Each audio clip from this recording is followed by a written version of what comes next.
Regularity now, 4 wins in the last 6 after a bit of a barren period. Here's the corner kick. Trent Alexander-Arnold towards the far post. Van Dijk is up there with a header. It's cleared off the line. And a really good athletic bit of defending by Jefferson Lerma, who's back in the team today, to clear that off the line and spare the blushes of the Bournemouth defence. Wow, that was going in, wasn't it? Just a simple ball in from the corner. Great leap from Van Dijk, and I think it would have gone in off the post, and Lerma read that situation really well. Tell you what, it's been all Liverpool so far. Bournemouth just not able to even make 3 or 4 passes. It's a good start to the game for Liverpool. 5.5 gone. Talk Sport. Here is Trent Alexander-Arnold over on the far side. Left hand in the air, right-footed outswinger this time. Van Dijk is towards it again. It's away by Billing, who gets there first. It breaks on the edge of the area, recycled by Robertson, headed away by Senesi, and then Solanke manages to get the ball forward. They're on the break here very quickly at Bournemouth, but didn't utilise the ball effectively and cleanly, and as a result of that, Liverpool were able to get numbers back very smartly and smother the counter-attack. They still have possession with Billing on this right-hand side, plays it through towards Ouattara, who's chasing with Konate, who follows him into the right-wing position, slides the ball out of play, and away for a throw into Bournemouth high up inside Liverpool territory. Well, that is better from Bournemouth. The first time in the first, 6.5 minutes, they've actually made those 3 or 4 passes I was talking about, and Ouattara was nearly in, but Konate, good tackle. Here is Smith on the right-hand side. Tried to swing the ball into the centre. Across comes Ouattara. And it's out on this near touchline and away for a throw-in. You are listening to Talk Sport. A little bit later on today, we will bring you commentary of Spurs versus Forest on Talk Sport 2. If you haven't tuned into Talk Sport 2 before, you can get it on DAB digital radio, or you can download our app and you can flick through both stations. You can also go back and listen to previous programmes. You can listen to White and Jordan from yesterday, which got a little bit heated with Simon and Jim and Stuart Pearce. It was a cracking show, actually. I was listening to that yesterday. I was getting ready for this game. And you can also listen to some of your favourite TalkSport podcasts, which are available on there as well. Just download our app and you can flick through and get a raft of entertainment. Here is Alisson inside the 18-yard box for Liverpool, clearing his lines and getting it up towards the halfway line. Flicked across by Alexander-Arnold, infield. It comes across to Salah. Salah trying to get beyond Lloyd Kelly, who's back in the team today for the first time since January. And the ball back to Neto to put him in a bit of trouble because he hesitated as he went to clear and ended up under pressure from Salah and had to just pump it straight out of play, Scott. Got to get rid of it first time, Sam. We know the Gakpo was racing down on him. Once he took that touch, then he made the right decision, just getting rid of it. Alexander-Arnold with a cross into the box, headed down by Robertson into the penalty area. Nunez has got free, jinks away from one defender, and then across comes Adam Smith and hacks it clear up over the halfway line. Gary O'Neill is going absolutely ballistic, telling Neto to get rid of the ball a lot quicker down in front of us away to our left-hand side. And he said yesterday, actually, Gary O'Neill, that there was no sort of recrimination or regret after leading 2-0 against Arsenal last week. But the dressing room wasn't a fun place to be after that game. No, and neither should it be after a defeat. And, of course, you know, a defeat of almost last kick of the game was absolutely gut-wrenching for them. But there were so many positives to take from that. You know, going and 2-0 up against the team chasing the title itself as well. And tonight... Oh, that's a good ball by Solanke onto Ouattara, who's outpaced the defence. He's one-on-one with Alisson. He goes round him. He's taking it too tight, and the angle narrowed for him significantly because of a heavy touch, and he hits the side netting. Well, Bournemouth aren't going to get too many chances to score against Liverpool, but that was an absolute cracker. Played down the right-hand side. Ouattara angled his run into the centre. He was gifted a chance by Solanke with a beautiful ball into him, and he went round Alisson, but he was far too wide by the time he could get the shot away, and it's straight into the side netting. Oh yeah, I was just about to say that, you know, tonight they could be outside the relegation zone if the result goes well here and then elsewhere also, and this is what they need to do, the counter-attack. Ouattara's got a one-on-one situation. You don't go round Alisson there. It's too wide. You know, that was the extra touch that took him far away from the goal. It's a one-on-one situation. Just slip it past either side or try and dink it over him. Gakpo at the other end now chasing a loose ball, which was nodded back towards Neto. He couldn't reach it. It's going to go out for another corner. And it has been a rather interesting start to the game, hasn't it, really? When you look at the chances that both teams have had, And that was a massive one for Dango Ouattara. Bournemouth haven't been in the game so far. Liverpool have been so dominant in the first 10 minutes, but Bournemouth are not going to get many chances like that. There's certainly not going to get many clear-cut chances of that. So if they are to get out the relegation zone this evening, they have to put those chances away. Corner kick then to be taken by Robertson away to our left-hand side, and he'll deliver this ball in towards the penalty spot area. It's flicked away by Solanke again, and then picked up by Billing, and again Bournemouth immediately come on the counter-attack. They're looking for someone to play the ball to upfield. Solanke is trying to run in behind Elliott, who judged that brilliantly and headed the ball forward. It was a great piece of play by Elliott. You know, he's small, diminutive, a little pocket rocket in midfield, but he got the better of Solanke by just reading the flight of the ball there. Out towards the left it goes to Darwin Nunez, who cuts in right-footed, tries a shot, which bounces up in front of Neto, and he will clear it away. 0-0. Yeah, you mentioned about Harvey Elliott again. I thought he was superb last week when there's a lot of pressure going into the game. And again, it talks about the confidence that Jurgen Klopp has in these youngsters going forward, because look, there's only Fabinho with real experience in there. Dear. Jack Stevens just hammered the ball out of the ground. I mean, he was played it short from Adam Smith on the near side by the touchline, on this near touchline. And he didn't really want it, so he just tried to hoof it down the touchline with no one really to aim at, but he completely missed it. And you remember that Peter Kay advert where he... Have it. Yeah, it looked a little bit like that, didn't it? It was exactly like that. I think it goes to show the pressure they're feeling at the moment, the back four of Bournemouth. OK, yes, they have had the best chance of the game so far, but they're not able to string 2 or 3 passes together. TalkSport with the bright yellow floodlights illuminating the pitch under slate grey skies at Bournemouth's Vitality Stadium. Tiny little venue that makes it feel a little bit like an FA Cup third round game at times, doesn't it? Because it's so tight to the pitch, and it's just one tier on all the stands. Here is Robertson in behind again. Left-footed shot saved down low by Neto, and then eventually cleared by Ouattara. And once again, that ball over the top causing real problems for the Bournemouth defence. Van Dijk sends it back towards the left, looking for Robertson.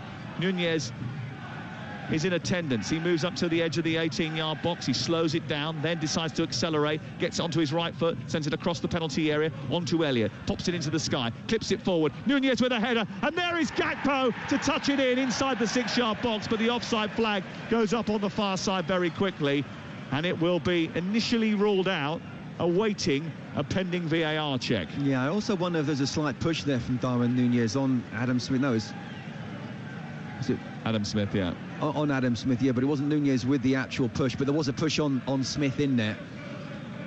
Well, look, I think it's offside. Yeah, and what I would say is that the chance just before from Andy Robertson, a fantastic run, a brilliant first touch, a really good strike, and that's a wonderful save from Neto down to his left, because that is going in the corner. You quite often see that going in, goalkeeper's not able to get down there. And again, apart from that one chance that Ouattara has had for Bournemouth, it has been all Liverpool so far. Well, there was a hell of a lot of euphoria amongst the fan base after the game against Manchester United, but the players were a lot more focused in the dressing room afterwards. Here is Salah picking the ball up and taking it towards the edge of the penalty area. He's got Nunez for company. Nunez tries to pop it back to him, but didn't get it under control, and that allowed Stevens to come across and kick it out over on the far side. He's on loan from Southampton, Jack Stevens. And a rejigged back four today. Bournemouth are feeling the heat early on against this Liverpool side that unleashed their firepower last weekend against Manchester United and are threatening to do so again here. Here is Cody Gakpo, out to Nunez, who's looking to try and take on Smith. It's a strong challenge by Smith, and then Dango Ouattara picks it up as it runs loose on the right side as Bournemouth look at it before Gakpo wins it back, and then Virgil van Dijk again tries to swish that ball forward at a rapid pace. It's half cleared by Senesi, comes back to Elliott on the edge of the centre circle. To the left is Gakpo, edge of the D is Bajcetic, looking to try and poke it through to Elliott, edge of the area. He sends it wide, beautiful ball out to Alexander-Arnold, low cross, takes a deflection into the side netting. It's another corner. It's brilliant football from Liverpool, isn't it? And again, we talk about what happened last week was an incredible one-off, almost scoring 7 with 8 shots on target. Can they follow it up now? And how important that 4th place is. And then if it was the boxing match, wow, it'd almost be stopped now, wouldn't it? Yeah, certainly Bournemouth would be described as having jelly legs right now.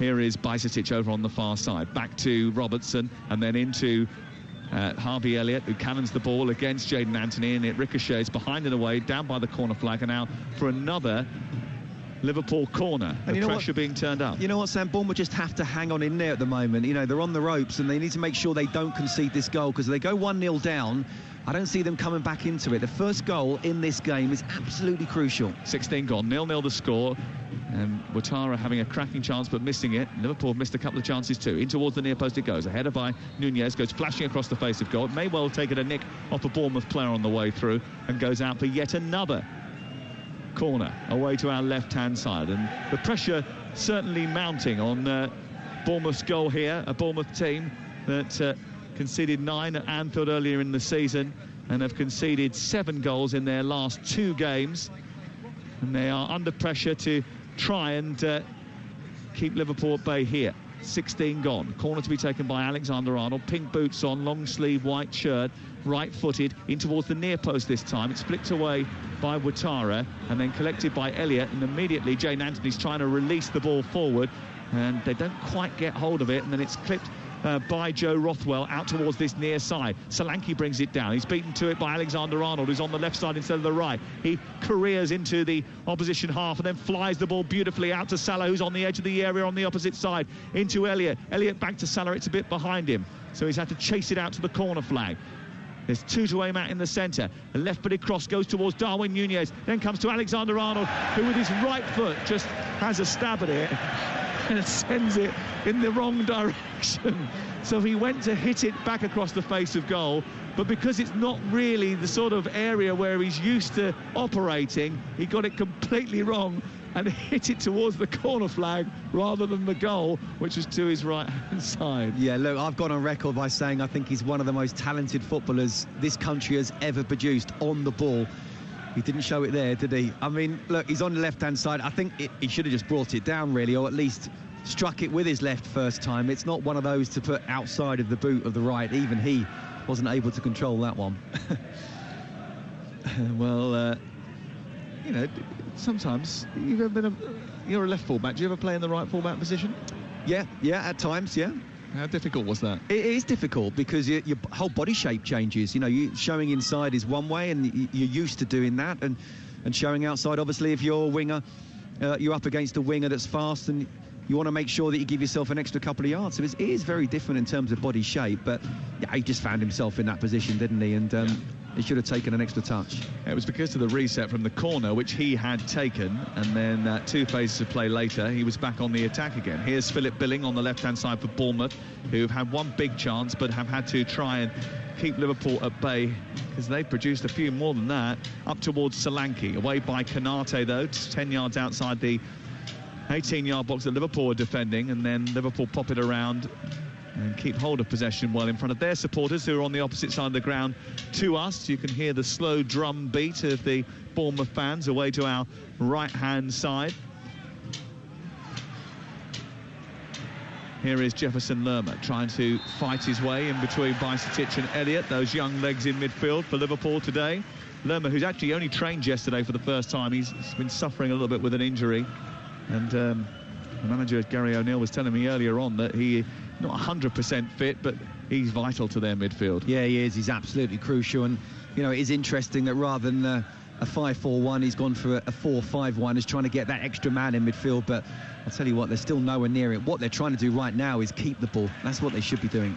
Here is Rothwell running up towards the halfway line, then engaged by Fabinho and Bajcetic, so decides to change direction, go out wide to Smith, who's on the halfway line, right on the cusp of the touchline. Then he goes back into the centre of defence, and like you say, they're just trying to keep hold of possession for a little bit. I mean, Gary O'Neill did say to me that he hoped that they'd used up all the goals last week, Liverpool, and they certainly had enough chances to get a couple in the early stages of this game. But here come Bournemouth with Billing down the left-hand side. A low cross into the penalty area.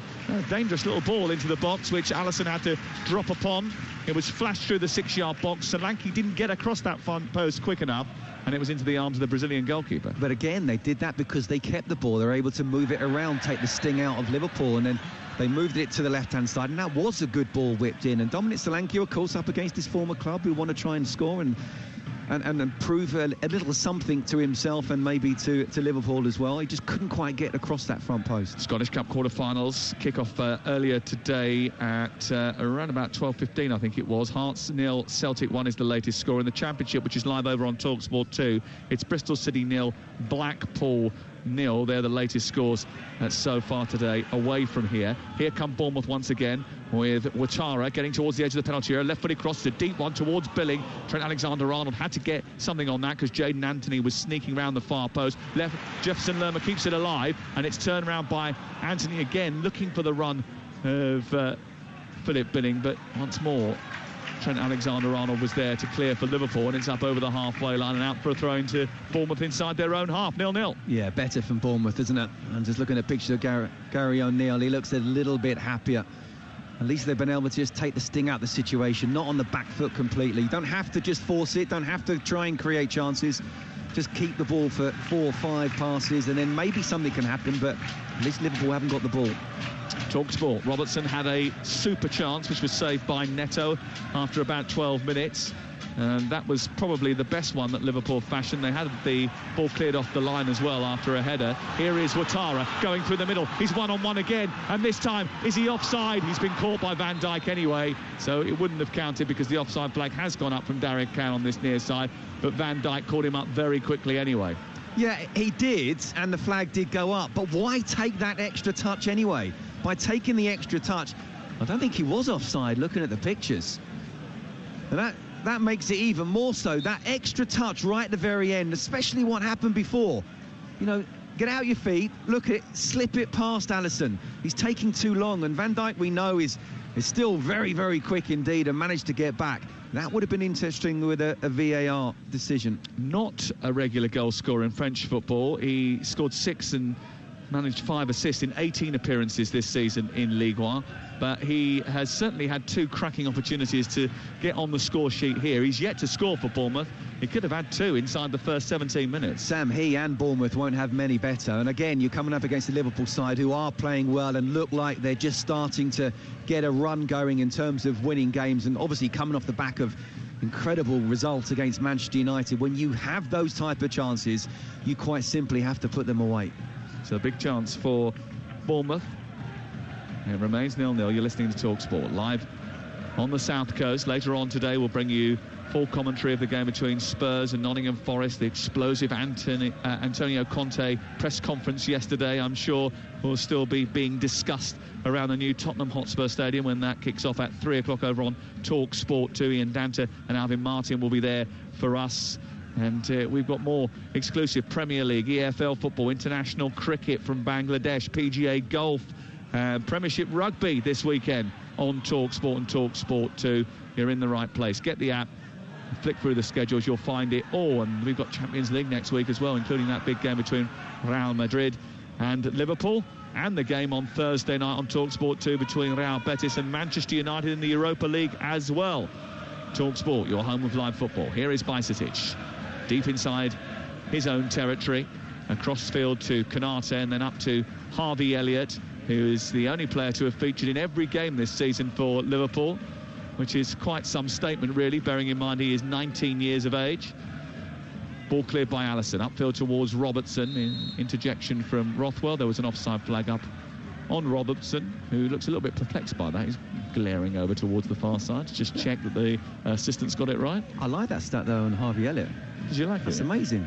I didn't realise that. Again, it shows how much he has been involved with Liverpool this season. It might also show, you know, where Liverpool have been earlier in the season, the fact that you're relying on a 19-year-old kid, but he looks like, certainly in the last game anyway, would have given him a lot more confidence than earlier in the season.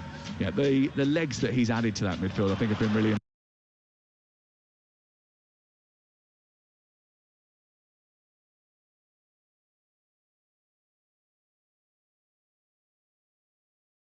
kick 6 yards outside the box, just left of centre. It was a good run that by Billing, but he almost looked as if he had sort of given up the ghost once Solanke had slipped and the option to play him in down the left-hand side had gone.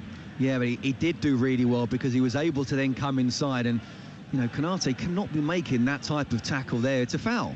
He's complaining it's not. He hasn't got the ball, And now it's, again, another great situation for Bournemouth. They've been very much on the back foot. They've come back into it in the last 6 or 7 minutes. Perhaps it's a little bit far out now to try and think you can stick this one in the top corner, but it's an opportunity. Well, it is 495 minutes since Liverpool last conceded a goal. Ruben Neves scoring for Wolves last month, and Liverpool haven't let one in since. They've had 2 good chances already, Bournemouth, to get on the score sheet. And 25 minutes into the game, they're going to try again. Billing into the centre, flicked into the air by Konate over the top of his own crossbar, and it's out for a corner to Bournemouth. 0-0 the score. I just wonder with Billing's height, you want to see him in there, really, don't you, rather than actually taking the free kick if you're not going to have a shot. It's a pretty simple one to head away in the end. But again, we know Gary O'Neill likes his set pieces. Can they conjure up something here?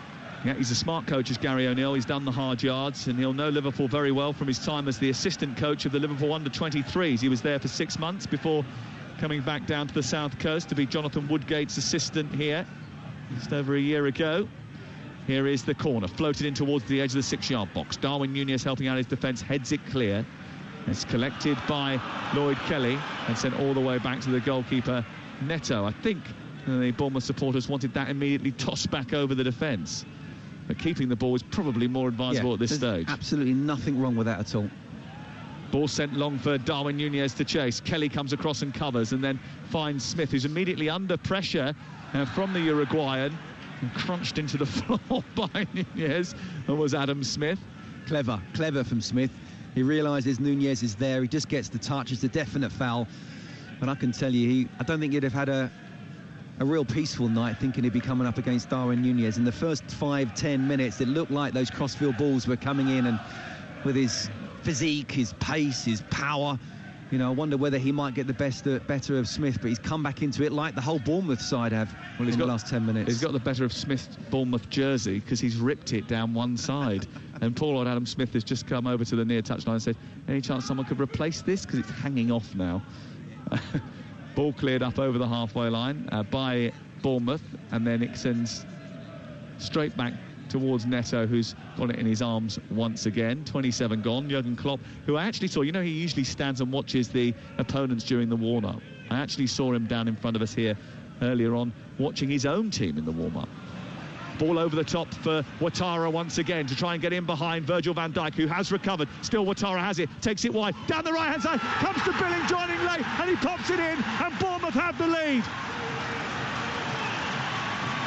Dango Ouattara missed 2 great chances when he went one-on-one with Alisson, but in behind Virgil van Dijk, he got to the byline and squared it into the 6-yard box, and Philip Billing, arriving late inside the area, had a simple tap in to make it Bournemouth 1, Liverpool 0, and this is a turn-up for the books. Well, it certainly is, and again, the pace of Ouattara in behind. It's a high line from Liverpool. He doesn't look offside to me. It's a simple ball over the top. I thought Van Dijk would actually get back, and he did initially, but just that pace of Ouattara, I don't know what Van Dijk was doing. He almost just gave it up there. He got to the byline, cut the ball back, and Billing in the right place at the right time. Again, we talk about opportunities. Again, we talk about how important the first goal will be. If it had gone to Liverpool, I didn't fancy Bournemouth coming back, but wow, game on. 498 minutes without conceding a goal in the Premier League for Liverpool, pierced by Philip Billing at the Vitality Stadium in Bournemouth. Now, there is a VAR check, and we are waiting to find out whether or not the referee, John Brooks, is being told by Tony Harrington that there was an infringement in the build-up to it. No, goal.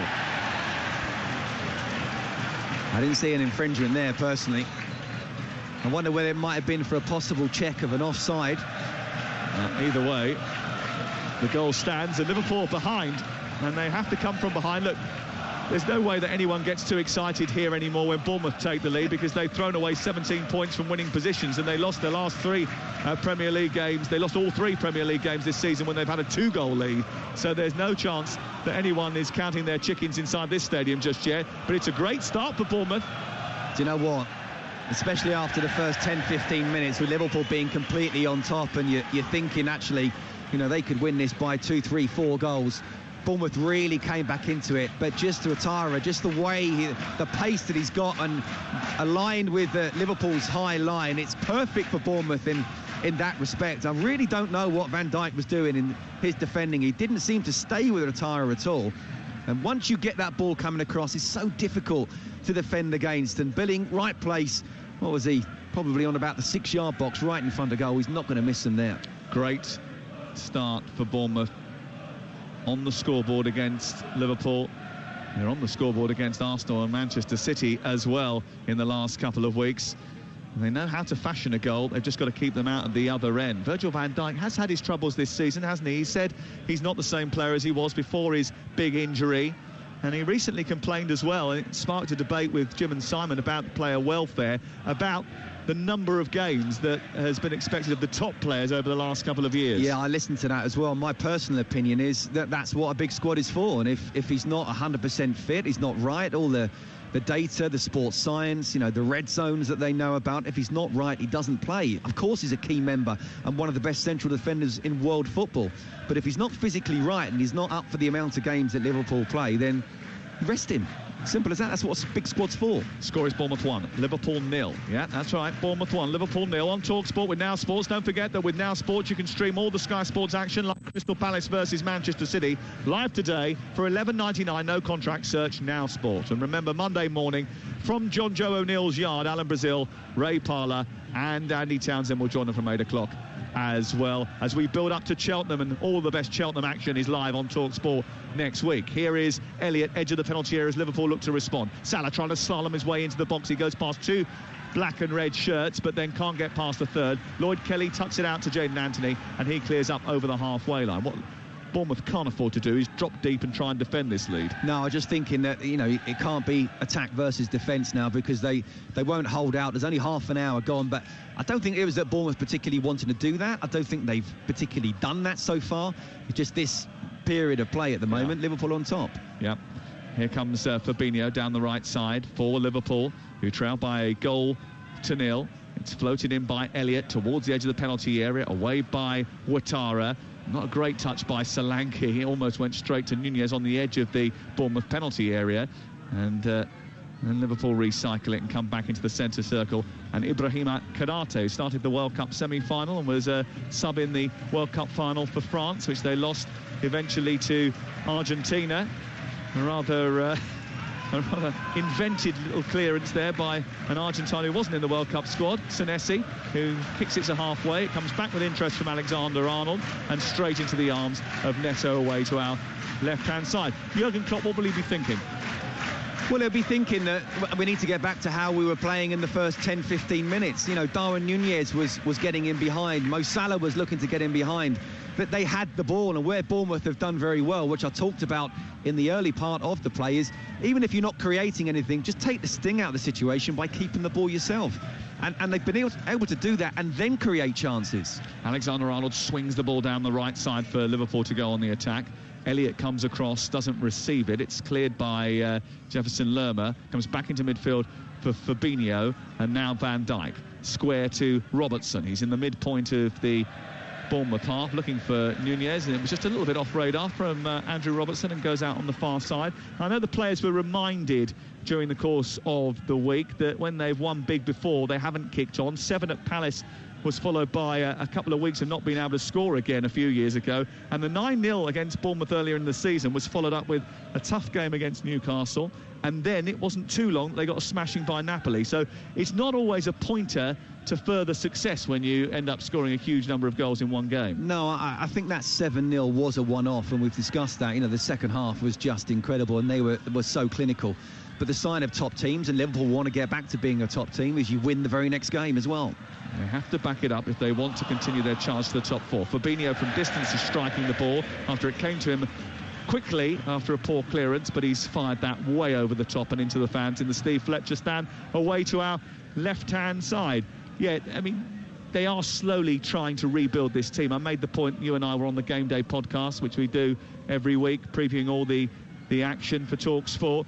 about the rebuilding of the side. It's evolution, isn't it? It's a year of transition. There will be highs, there will be lows, but it's a good time to string some of those highs together, bearing in mind that today, if they were to win, they'd go into the top 4 before Tottenham play Nottingham Forest. Yeah, and I think psychologically that is very important. Again, we know how good Liverpool have been over the last 5 or so years, and you know, you just get the feeling once they go on a run of games, people will be worried about them.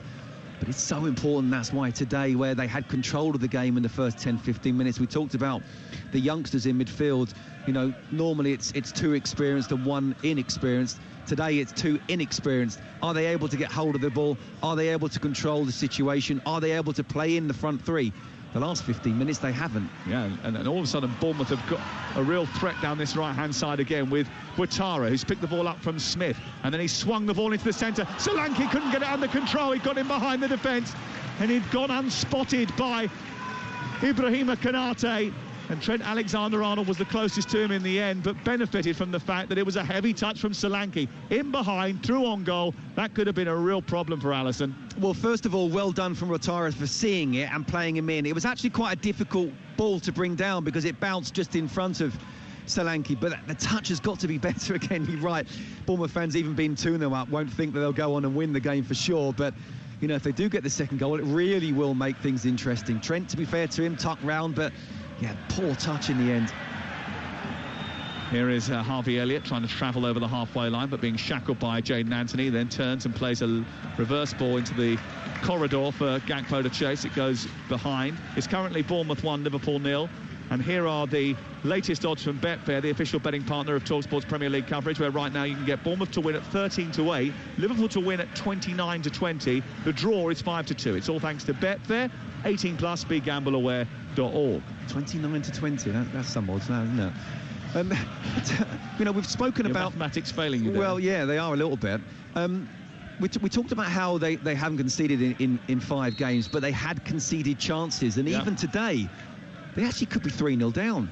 They've been in control of large parts of this first half, and yet Bournemouth looked the most dangerous in terms of creating clear-cut chances and scoring a goal. So that's still very worrying from Liverpool. Yeah, well, it's Philip Billing's 6th goal of the season, his 2nd in a week, that separate these two teams. He scored after 9 seconds at Arsenal. It took him a little bit longer today, 28 minutes before opening the scoring here at the Vitality Stadium. It's 1-0 to Bournemouth, and Billing has the ball again to Lerma. Lerma tried to curl it out towards the far side, and then it was a bit behind Jayden Anthony, didn't catch that right. Goes out of play and away for a Liverpool throw. Jurgen Klopp just prowling inside that little technical area away to our left-hand side, and 2 rather tight dugouts down in front of us away to our left, and he's dressed all in black today, black cap, big stadium jacket, tight black tracksuit bottoms, and then rather garish trainers as he watches his team go on the attack with Darwin Nunez hugging the left touchline, then cutting in, right-footed delivery into the box, which was behind Salah but too far away from Alexander-Arnold, and it just floated away by the corner flag. And after that opening 20 minutes where they were playing really well, the subsequent Bournemouth goal has sort of led to a little bit of inconsistency and inaccuracy from the Liverpool front line in terms of the way they're passing the ball. Yeah, and it even became before the Bournemouth goal, actually. Bournemouth, to be fair, came back into it and created a couple of chances, didn't they, with Ouattara? But they've got to find a way, Liverpool. They've got to get the ball. They've got to get it out wide. You know, where Nunez and Salah seem to get involved early on, they haven't now. And that Liverpool high line is very worrying, because it's just a simple ball over the top at times with the pace of Ouattara, and suddenly he's through. Still Bristol City 0, Blackpool 0 over on TalkSport 2, but Bristol City pushing hard for an opener. That game continues on TalkSport 2 if you want to listen to that right now. Nigel Adderley is your commentator for that game. Here's Ouattara again on the right side. He skips past Elliott too easily, then skips past Bajcetic and plays the ball centrally for Lerma. It's good feet by Dango Ouattara. Out wide it goes to Jayden Anthony, who goes beyond Alexander-Arnold, faces up Ibrahima Konate, tries to jink his way past him, thought he'd done it for a second, and then Konate snatched it back and charges forward for Liverpool down the right side and up over the halfway line. He moves into Bournemouth territory, shrugs off Jefferson Lerma. Lerma then takes emergency action and decides that he would channel his inner rugby player and drag him to the ground. I wonder if we'll be watching England-France a little bit later on, but That was a good tackle, actually, a professional tackle in the end from Lerma. I mean, Konate didn't really have anywhere to go. He could have just pinged it across, and because there were 2 or 3 Liverpool players on the left-hand side, but in the end, Lerma, I think, let's just kill the game and try and get everyone back. TalkSport live at the Vitality Stadium, 1-0 to Bournemouth with 5 minutes to go before half-time. Jurgen Klopp never believed that one result has brought Liverpool back. I described it as transition earlier, and certainly his team have got to re-find some of those characteristics that they showed at the back end of seasons last year, the season before that, when they really needed to dig deep to get themselves over the line in matches. John Brooks is really unhappy about the exact blade of grass that Trent Alexander-Arnold and Andrew Robertson want to place the ball. So he has gone over to inspect it and now sprayed it with a bit of white spray. No, it's exactly that one I want it taken from. It's ridiculous. Ridiculous. What is he, 50 yards from goal?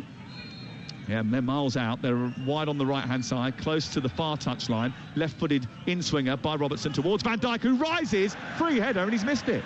He's absolutely missed an opportunity which was gilt-edged, floated in from the left-hand side, high and loopy. He rose, wasn't properly looked after, really, Van Dijk, and he really should have hit the target. Wow, that should be 1-1. What a chance. No one's near him. He's claiming that Adam Smith just tugged him, and he did just at the last minute. Not enough to give away a penalty.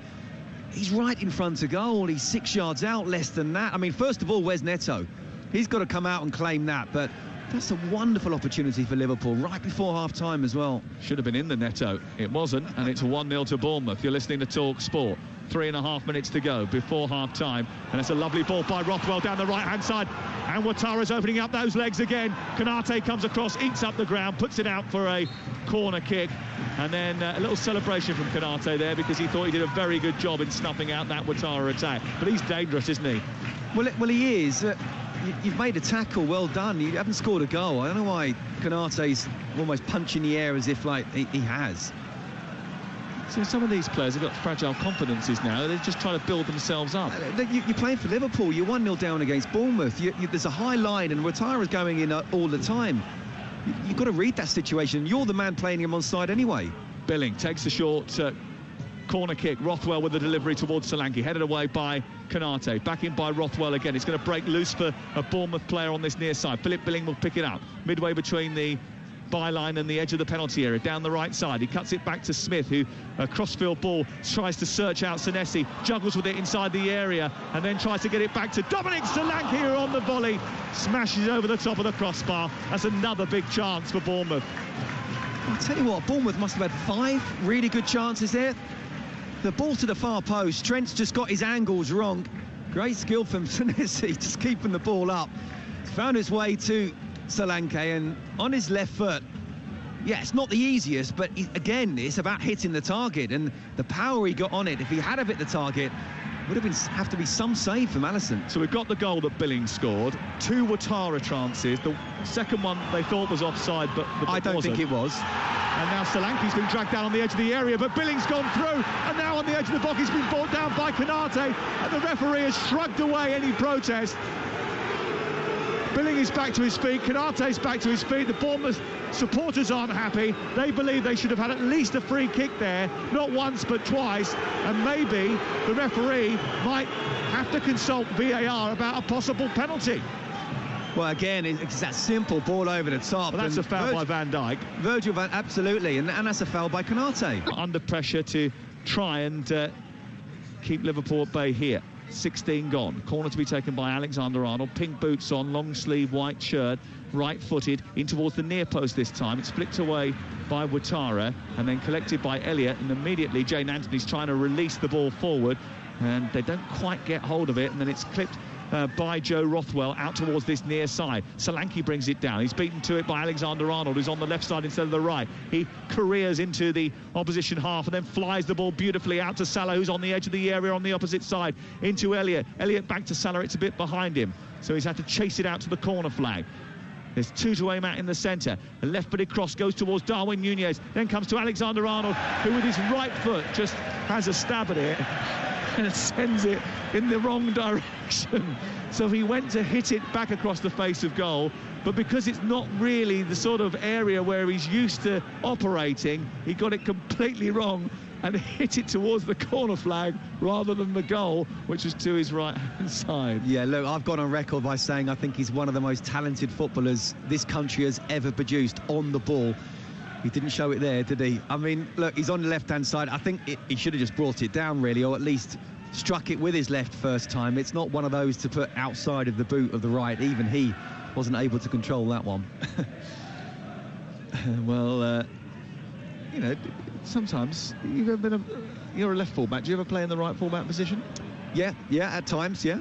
How difficult was that? It is difficult because your whole body shape changes. You know, showing inside is one way, and you're used to doing that, and showing outside, obviously, if you're a winger, you're up against a winger that's fast, and you want to make sure that you give yourself an extra couple of yards. So it is very different in terms of body shape, but yeah, he just found himself in that position, didn't he? And he should have taken an extra touch. It was because of the reset from the corner, which he had taken, and then 2 phases of play later, he was back on the attack again. Here's Philip Billing on the left-hand side for Bournemouth, who've had one big chance, but have had to try and keep Liverpool at bay, because they've produced a few more than that. Up towards Solanke, away by Canate, though, 10 yards outside the 18-yard box that Liverpool are defending, and then Liverpool pop it around and keep hold of possession well in front of their supporters, who are on the opposite side of the ground to us. You can hear the slow drum beat of the Bournemouth fans away to our right-hand side. Here is Jefferson Lerma trying to fight his way in between Bajcetic and Elliott, those young legs in midfield for Liverpool today. Lerma, who's actually only trained yesterday for the first time, he's been suffering a little bit with an injury. And the manager, Gary O'Neill, was telling me earlier on that he not 100% fit, but he's vital to their midfield. Yeah, he is. He's absolutely crucial. And, you know, it is interesting that rather than a 5-4-1, he's gone for a 4-5-1, is trying to get that extra man in midfield. But I'll tell you what, they're still nowhere near it. What they're trying to do right now is keep the ball. That's what they should be doing. Here is Rothwell running up towards the halfway line, then engaged by Fabinho and Bajcetic, so decides to change direction, go out wide to Smith, who's on the halfway line, right on the cusp of the touchline. Then he goes back into the centre of defence, and like you say, they're just trying to keep hold of possession for a little bit. I mean, Gary O'Neill did say to me that he hoped that they'd used up all the goals last week, Liverpool, and they certainly had enough chances to get a couple in the early stages of this game. But here come Bournemouth with Billing down the left-hand side. A low cross into the penalty area. A dangerous little ball into the box, which Alisson had to drop upon. It was flashed through the 6-yard box. Solanke didn't get across that front post quick enough, and it was into the arms of the Brazilian goalkeeper. But again, they did that because they kept the ball. They were able to move it around, take the sting out of Liverpool, and then they moved it to the left-hand side, and that was a good ball whipped in. And Dominic Solanke, of course, up against his former club, who want to try and score and prove a little something to himself and maybe to Liverpool as well. He just couldn't quite get across that front post. Scottish Cup quarter-finals kick-off earlier today at around about 12:15, I think it was. Hearts 0, Celtic 1 is the latest score in the Championship, which is live over on TalkSport 2. It's Bristol City 0, Blackpool 0. They're the latest scores so far today away from here. Here come Bournemouth once again with Ouattara getting towards the edge of the penalty area. Left-footed cross, a deep one towards Billing. Trent Alexander-Arnold had to get something on that because Jayden Anthony was sneaking around the far post. Jefferson Lerma keeps it alive, and it's turned around by Anthony again, looking for the run of Philip Billing. But once more, Trent Alexander-Arnold was there to clear for Liverpool, and it's up over the halfway line and out for a throw into Bournemouth inside their own half, 0-0. Yeah, better from Bournemouth, isn't it? And just looking at pictures of Gary O'Neill, he looks a little bit happier. At least they've been able to just take the sting out of the situation, not on the back foot completely. You don't have to just force it, don't have to try and create chances. Just keep the ball for 4 or 5 passes, and then maybe something can happen, but at least Liverpool haven't got the ball. TalkSport. Robertson had a super chance, which was saved by Neto after about 12 minutes. And that was probably the best one that Liverpool fashioned. They had the ball cleared off the line as well after a header. Here is Ouattara going through the middle. He's one-on-one again, and this time, is he offside? He's been caught by Van Dijk anyway, so it wouldn't have counted because the offside flag has gone up from Derek Can on this near side, but Van Dijk caught him up very quickly anyway. Yeah, he did, and the flag did go up, but why take that extra touch anyway? By taking the extra touch, I don't think he was offside looking at the pictures. And that makes it even more so. That extra touch right at the very end, especially what happened before. you know, get out your feet, look at it, slip it past Alisson. He's taking too long, and Van Dijk, we know, is still very, very quick indeed and managed to get back. That would have been interesting with a VAR decision. Not a regular goal scorer in French football. He scored 6 and managed 5 assists in 18 appearances this season in Ligue 1. But he has certainly had 2 cracking opportunities to get on the score sheet here. He's yet to score for Bournemouth. He could have had 2 inside the first 17 minutes. Sam, he and Bournemouth won't have many better. And again, you're coming up against the Liverpool side, who are playing well and look like they're just starting to get a run going in terms of winning games, and obviously coming off the back of incredible results against Manchester United. When you have those type of chances, you quite simply have to put them away. So a big chance for Bournemouth.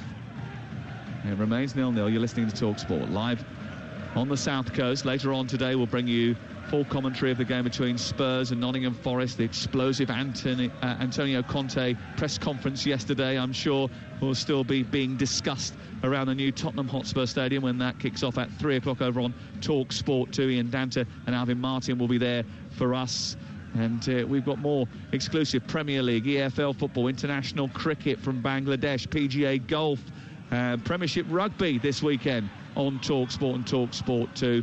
You're in the right place. Get the app, flick through the schedules, you'll find it all. And we've got Champions League next week as well, including that big game between Real Madrid and Liverpool, and the game on Thursday night on TalkSport 2 between Real Betis and Manchester United in the Europa League as well. TalkSport, your home of live football. Here is Bajcetic, deep inside his own territory, across field to Konate and then up to Harvey Elliott, who is the only player to have featured in every game this season for Liverpool, which is quite some statement really, bearing in mind he is 19 years of age. Ball cleared by Alisson, upfield towards Robertson, interjection from Rothwell. There was an offside flag up on Robertson, who looks a little bit perplexed by that. He's glaring over towards the far side to just check that the assistant's got it right. I like that stat though on Harvey Elliott. Did you like it? That's amazing. I didn't realise that. Again, it shows how much he has been involved with Liverpool this season. It might also show, you know, where Liverpool have been earlier in the season, the fact that you're relying on a 19-year-old kid, but he looks like, certainly in the last game anyway, would have given him a lot more confidence than earlier in the season. Yeah, the legs that he's added to that midfield, I think, have been really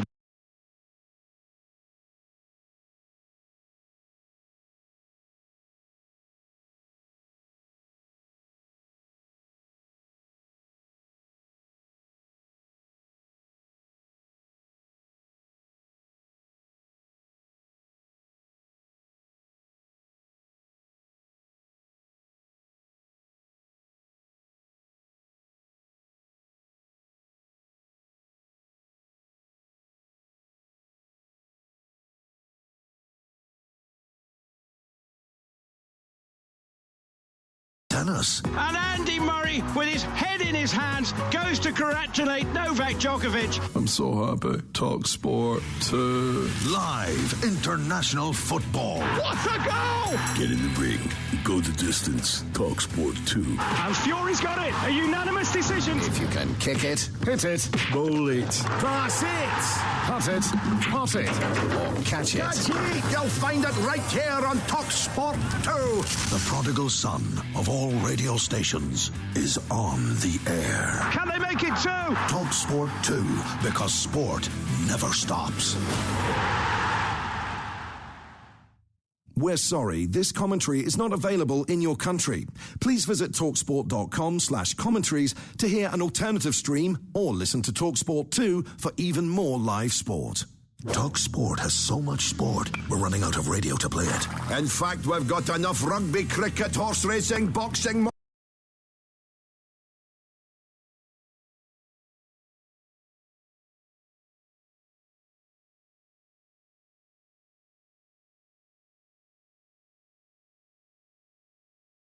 We're giving away more free bets than ever before. Get a free bet on any race on Tuesday, Wednesday and Thursday.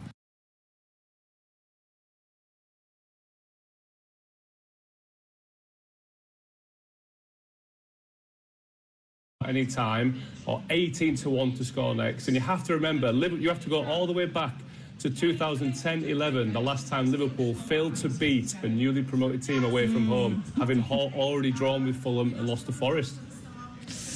Ooh, it's all pretty exciting, isn't it, for the second half? Set up beautifully. Alex Boyce from Betfair, thank you very much. As always, that odds update is all thanks to Betfair. Returns accurate as of 10 minutes ago. For verification, see betfair.com. Over 18s only. Conditions apply. Go to begambleaware.org. Game day on TalkSport with Betfair. Get a hand from Betfair's popular bet builder and easily add our fan favourite football selections to your bet slip. Terms and conditions apply. See support.betfair.com. 18 plus. Begambleaware.org. OK, we're going to look ahead to this evening's Premier League action now with Now Sports. Stay ahead of the game on TalkSport with Now Sports. Stream all the Sky Sports action like Crystal Palace versus Man City live today for $11.99. No contract. Search Now Sports 18 plus. Stream via internet. Terms apply. Well, at 5:30 this evening, Crystal Palace host Manchester City, and with the South London side winless since New Year's Eve, there probably couldn't be a worse opponent to come to town right now than the champions. TalkSport understands that Patrick Vieira is under increasing pressure as manager at Selhurst Park, with the Palace hierarchy concerned about being dragged into a relegation battle. Vieira, though, as he is calling for cool heads. If I'm sitting in front of you and telling you that I'm not concerned, there will be a lie. Of course we are concerned. Of course we are aware of our position on the table. But, you know, it's important for us is to remain calm and keep working and keep improving. We have a tough week ahead of us, and it will be important to do our best and to try to get points. But if we want points, we have to play well. So we have to keep doing the right things, but at the same time, it's important for us is to understand what part of the game we need to improve to allow ourselves to win those games. And obviously, not winning those games, meaning that we are missing something. Yeah, Patrick Vieira there, talking about recent form, and he is going to be keeping a cool head. That's the kind of guy he is. That's in a management position, certainly. And but is he right to be worried, Scott? Because they're in 12th at the moment, Crystal Palace. We were saying pre-match, weren't we, that there's every reason and every kind of possibility that they could be dragged into a relegation battle because they're only 5 points off the bottom three at the moment. Yeah, look, is it worrying, the form? Absolutely. Could they get dragged in? Yeah, you could argue they kind of already are. Do I think they will go down? No, I don't. They've had a really difficult run of fixtures, and they've got really difficult three fixtures coming up as well, which, unfortunately for Patrick Vieira, just then goes into the international break. So if they don't get a point from their games against City, Brighton and Arsenal going into the break, the pressure really will be on them, and they are tough games. Look, in my personal point of view, I think what Patrick Vieira did last season was excellent. He got them to sort of mid-table, playing good football in an FA Cup semi-final. Was he given money to spend in the summer? No, I don't think he was. I think there's only Decore, the summer signing, who seems to be a regular. He wants experienced players, and then in the January window, he got two youngsters. Yeah. I don't think he's being given what he wants, and that for me is the worrying thing, that perhaps they're not all together, got that unity behind the scenes. So therefore, I know Alex Crook has said that he heard that last season the board weren't overly happy with what he did and where they finished. And I find that incredible. Look, Crystal Palace, if they finish where they are right now, which I think they probably will, that's still a really, really good season. So I think there's a lot of pressure on Patrick Vieira, and it wasn't that long ago before he came in that the fans were fed up with the style of Roy Hodgson. Yeah, very But the true. next few games are going to be very, very important for him. Indeed they are, and it starts at Selhurst Park later today at 5:30. Don't forget, Jamie O'Hara and Gabby Agbonhill will be taking your calls from 5:30 this evening then, before anyone else on national radio. We are the only place to listen to live football today here on TalkSport. We do hope you'll be listening in, and we welcome all our new listeners as well. Jamie and Gabby will be keeping you up to date with all the goings on at Selhurst Park as the Palace welcome Manchester City, and of course Crystal Palace's trip to their arch rivals Brighton will be live on TalkSport from 7:30 p.m. on Wednesday night as well. That was a look ahead to today's Premier League action with Now Sports. Don't forget that with Now Sports you can stream the Sky Sports action like Crystal Palace against Manchester City live today from $11.99. No contract. Search Now Sports. Stay ahead of the game on TalkSport with Now Sports. Stream all the Sky Sports action like Crystal Palace versus Man City live today for $11.99. No contract. Search Now Sports 18 plus. Stream via internet. Terms apply. Now over on TalkSport 2 at 3 p.m. we've got exclusive commentary of Spurs against Nottingham Forest. I don't know what I was about to say there.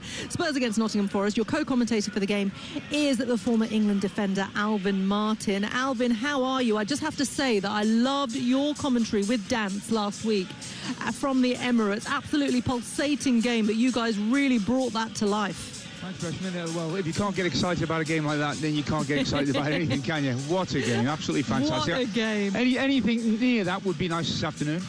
Yeah, wouldn't it just? But look, there's so much. This is it. I mean, there's complete contrast to the Emirates where the crowd are bouncing. I've never heard an Emirates Stadium like that, and I've covered Arsenal a lot over the years.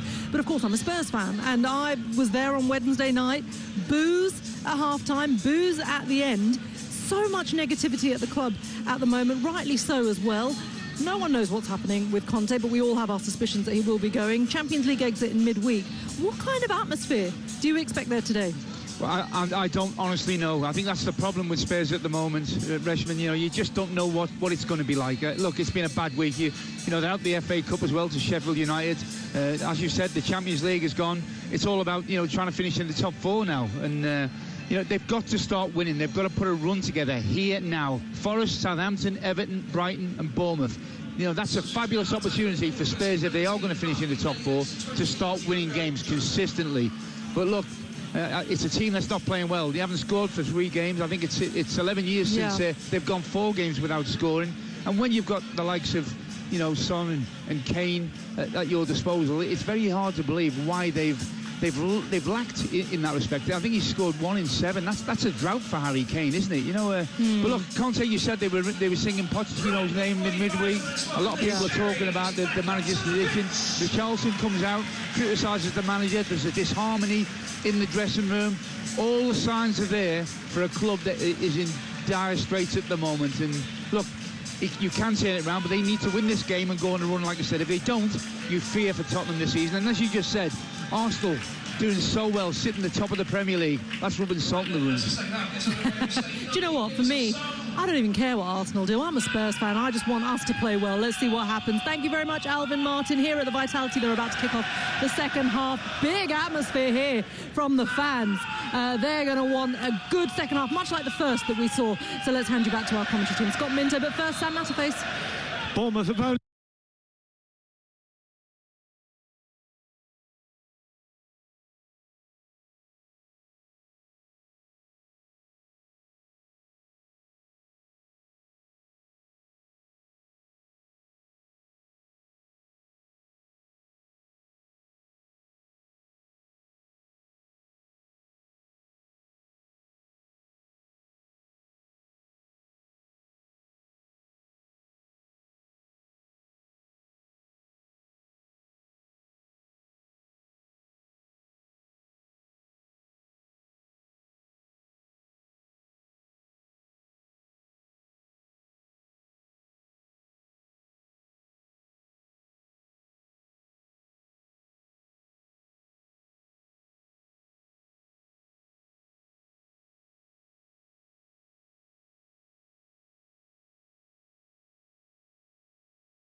Anthony on the flanks, with Tara a real danger, and Dominic Solanke, who had a very good chance, 2 good chances in that first half in attack.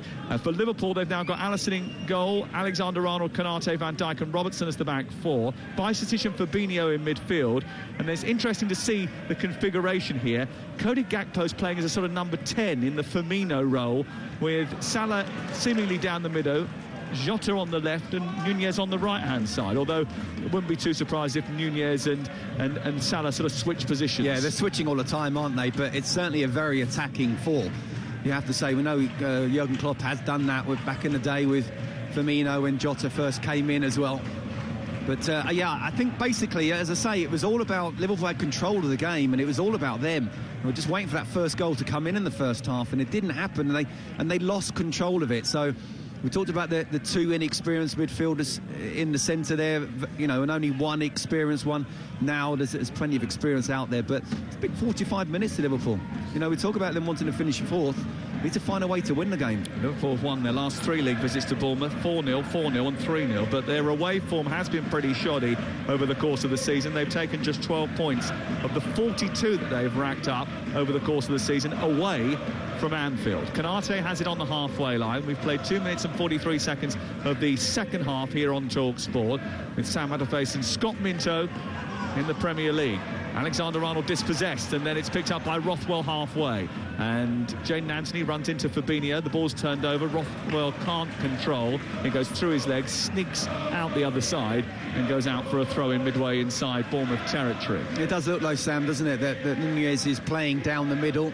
Salah's on the right, Jota's on the left, and I say on the left, he's almost coming in central as well. He always does that, though, doesn't he? When he's deployed on that left-hand side, he does sort of drift into the middle area. Sometimes that sort of means that they're very narrow, but Robertson obviously will provide a bit of width, and Jota has won the ball back in the middle of midfield. He runs towards the edge of the area, gets a right-footed shot towards the far corner, and is pushed away by the fingertips of the goalkeeper, round the corner of the post and out for a corner kick. Well, what a little run and shimmy that was from Diogo Jota. After winning the ball back, he had the strength and presence of mind to get to the edge of the penalty area, and his right-footed shot was fisted away by the goalkeeper. Yeah, actually, in the end, Neto perhaps could have caught that, let alone just passed it away. And again, still danger, but it's been a response that Jurgen Klopp would have wanted at the start of the second half. It's been all Liverpool so far. Here is Trent Alexander-Arnold's corner right side.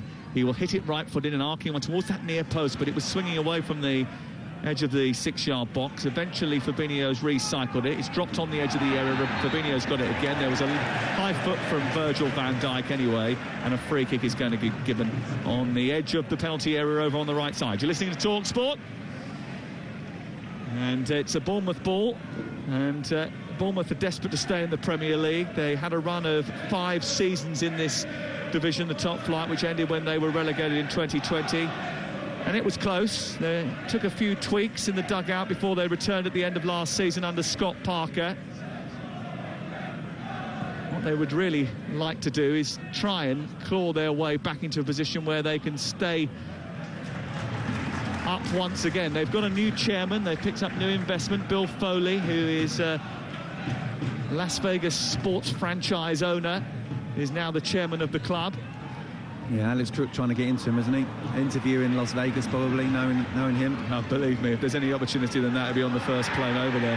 Here is Gakpo moving through the middle of the park. Jefferson Lerma comes across and tugs him to the floor. That's going to be a yellow card for him as well. Again, I talk about response. It's been a very good response, and it's a bit like the first half. It's all Liverpool so far. It's Bournemouth on the back foot, just trying to make sure they don't concede a goal. You get the feeling that if Liverpool do equalise and soon, that they will go on to win this game. So I think this period of play right now is absolutely crucial for Bournemouth. Yeah, they need to get back into the game, because Liverpool are trying to avoid racking up an unwanted record today, because they've drawn at 2-2 at Fulham, lost 1-0 at Nottingham Forest this season. If they don't win here, they'd fail to beat any of the newly promoted clubs away from home. Here is Trent Alexander-Arnold, right-footed, delivers the free kick into Nunez. It's a very good header, but it's just over the top of the crossbar, and I think it's straight offside anyway, so it wouldn't have counted. But he is a presence, that's for sure. Yeah, he certainly is. It was a good ball in, and it was just a decent line from Bournemouth. He was just offside. 9 goals in his first 18 games for Liverpool, 4 in his last 4 for Darwin Nunez, the Uruguayan who's found his shooting boots. He was still creating opportunities when he wasn't scoring goals. And he was a little bit unlucky, I think, a couple of times with late offside decisions and very tight marginal calls which went against him. He is a fearsome prospect when you are defending against him. He's muscular, strong, fast, quick. He has got an eye for goal. He was terrific at Benfica last season. Jota miskicks the ball as it's thrown into him from the right side. They're in the Liverpool half of the field. Alexander-Arnold has won it back in the right full-back position. He's looked to release Nunez in behind. Senesi is chasing him. Nunez looked the favourite to get there, but Senesi's intervention was timed brilliantly, and he slid across the greasy turf, and there were sparks of mud coming up from under his boots, flying up as he slid the ball out towards the near side. I love that. That was brilliant defending. He realised that Nunez had the pace of him, so he just waited for him to get the ball, and as soon as he took that first touch, great tackle. Brilliant. It's the kind of tackle that a fullback loves, isn't it? Oh, yes, all day long.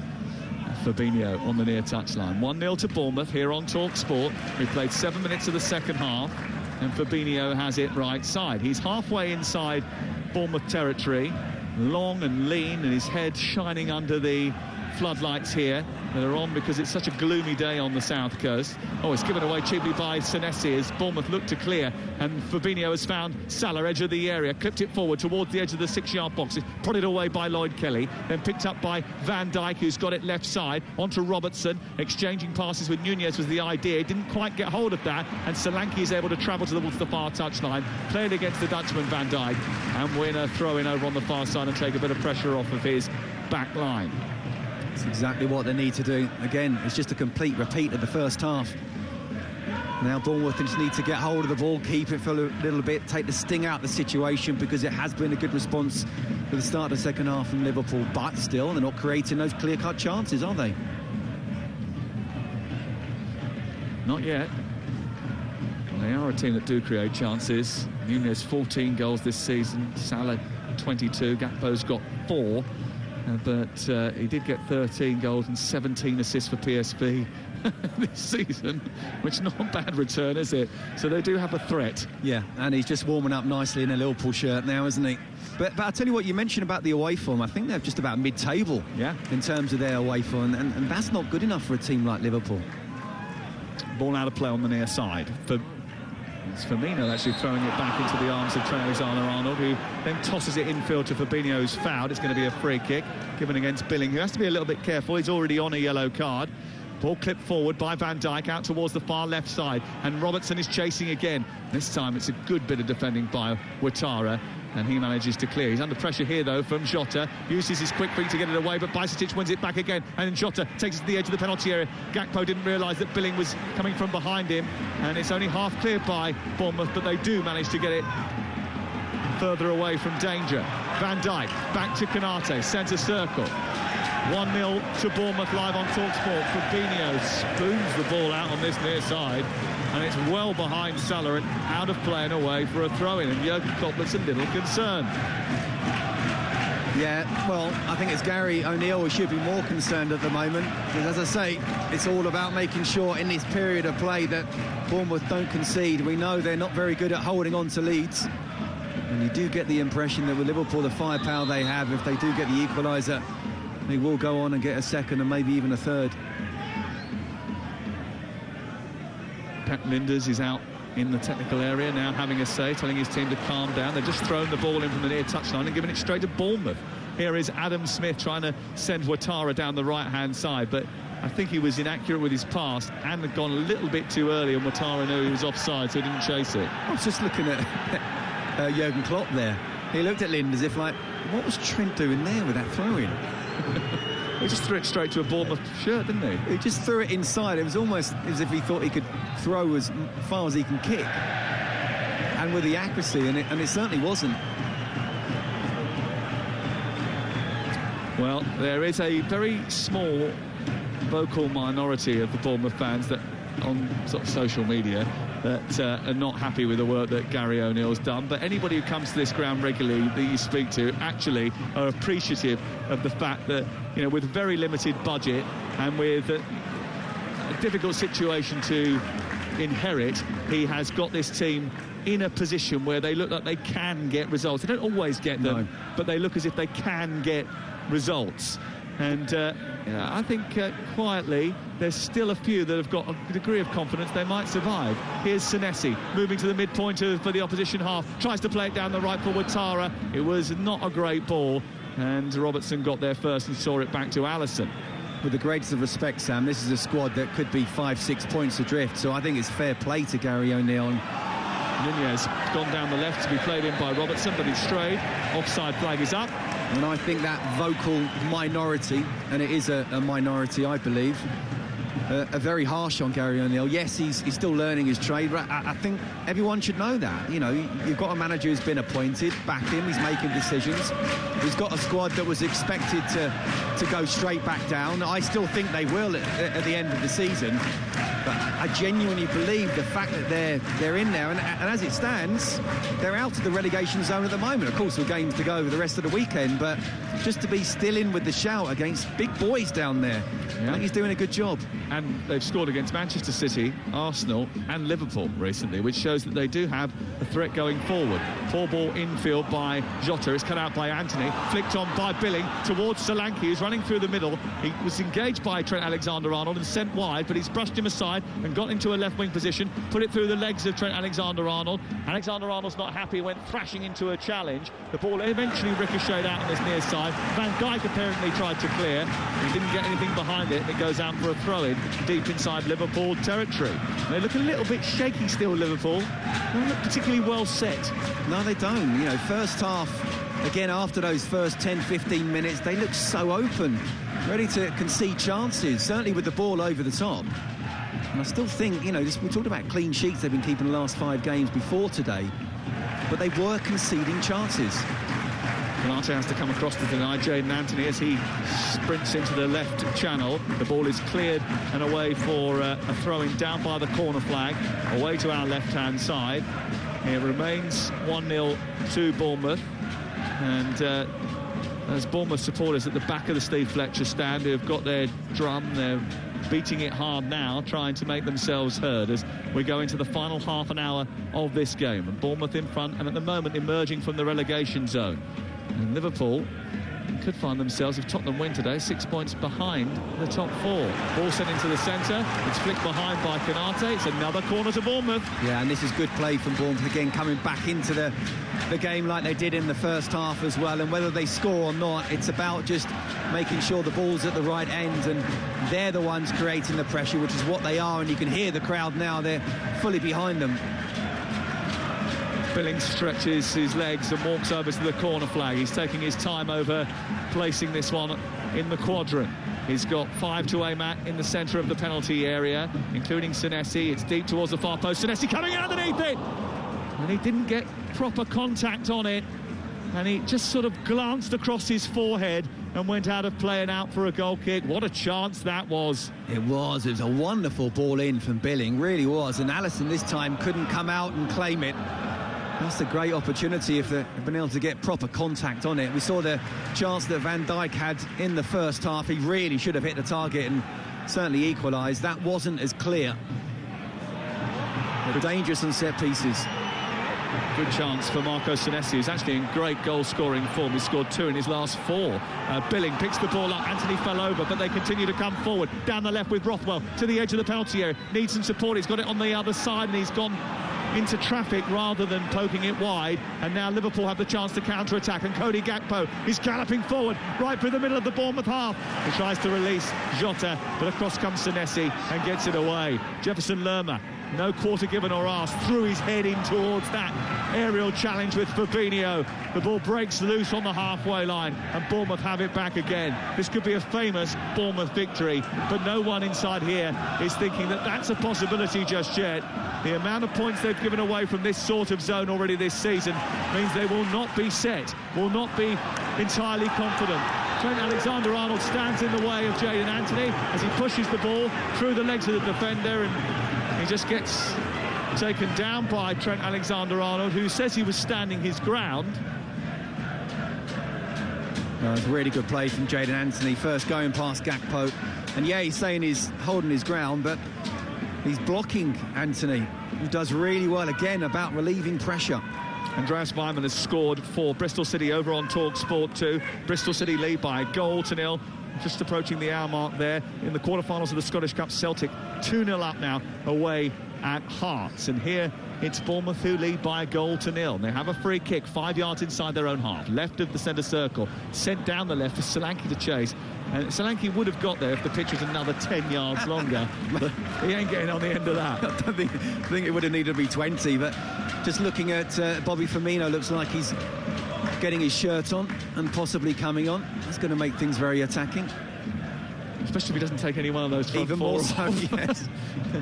At the moment, they do have Gakpo, Nunez, Salah and Jota all on the pitch at the same time. So if they take Bajcetic off and bring on Firmino... No midfield, just defence and attackers. I'll tell you what, it's a really open game now, isn't it? To be fair to Bournemouth, they're going for it, and Liverpool have to get back into the game. Header into the air by Stevens, further cleared by Smith. They're on the edge of their own penalty area here. Liverpool attacking away to our right-hand side, trying to get the ball back off Bournemouth, and it's collected by Gakpo down by the corner flag. He tucks it back infield. Alexander-Arnold up from right back is now in a wing position. Jayden Anthony put him under pressure, so did Billing. He kept hold of the ball well there, Alexander-Arnold. Now Bajcetic has got it 10 yards outside the box. Intelligent pass out to Gakpo in the right wing position. He produces a cross. It's blocked by Billing. Into the air it goes and drops behind the goal line and away for a corner kick away to our right. 63 gone. Yeah, I'll be surprised if Firmino comes on for a midfielder. Perhaps that Gakpo, that position, maybe like for like in terms of that, but certainly Jurgen Klopp feels he needs to make changes soon. He's going to be leaving at the end of the season, Roberto Firmino. His contract is up then.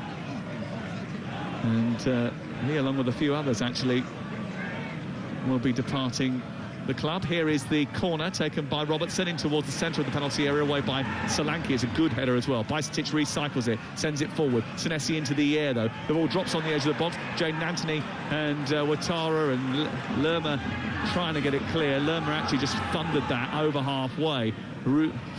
Responding, Alexander-Arnold smashes the ball forward brilliantly towards the edge of the box. Can't find Jota. And again, Bournemouth attempt to clear. Solanke's done well to get there ahead of Robertson. Lots of space on this near side. They've gone to the other side instead, and Ouattara is in behind Robertson. Anthony's on the far side waiting for a delivery. Billing is arriving now. He comes to the edge of the box. Billing on the volley. He's miskicked it. It's gone underneath his feet. Still Bournemouth come forward. Great opportunity. If he connected with that, that was going to rip the net apart. Sam, that would have been goal of the season if it had hit a volley there, the way that Bournemouth attacked. But just watching Trent again running back, he didn't even see Jayden Anthony go past him. It was too late. And again, those defensive instincts are not there. If the ball had been played in earlier and across the pitch, then Anthony would have been in. Well, you're right, and Jurgen Klopp noticed it too, and that's why he's taking Trent Alexander-Arnold off and bringing James Milner on. Wow. And he did it at Selhurst Park, didn't he, against Crystal Palace a couple of weeks ago. And again, it's a massive statement. You're chasing the game, and you know how good Trent is going forward in terms of creating assists and whipping the ball in, getting crosses, set pieces, and you're taking him off. Yeah, that's massive. Fabinho coming off as well for Henderson. And the final change, Darwin Nunez off and Firmino on. So you're not going to get the five-star attack, unfortunately. No, that would have been a bit much. Surprised maybe Nunez is the one taken off. Again, I just think he's that threat in behind that none of the Liverpool players, we know Mo Salah has it, but we haven't seen him do that yet today. Nunez has been the only one that looked dangerous.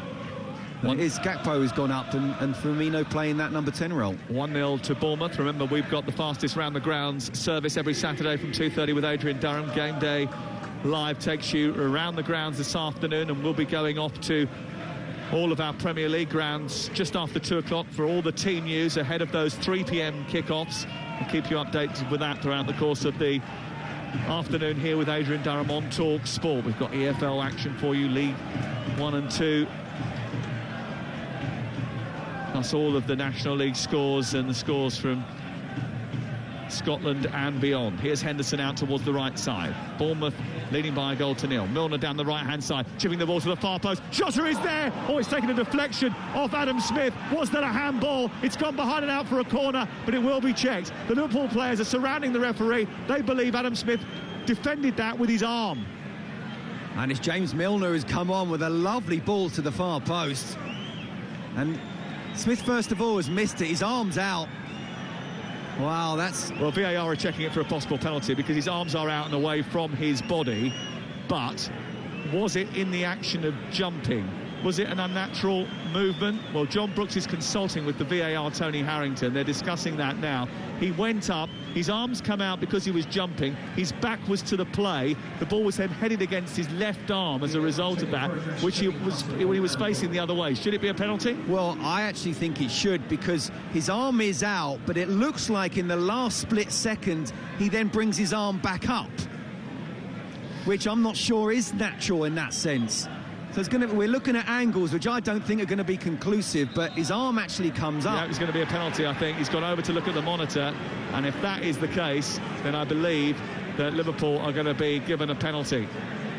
Now, it's worth pointing out that this is a meeting between the only remaining sides in the Premier League that haven't been awarded a penalty in the league this season. Liverpool have gone 33 top-flight games without being awarded one.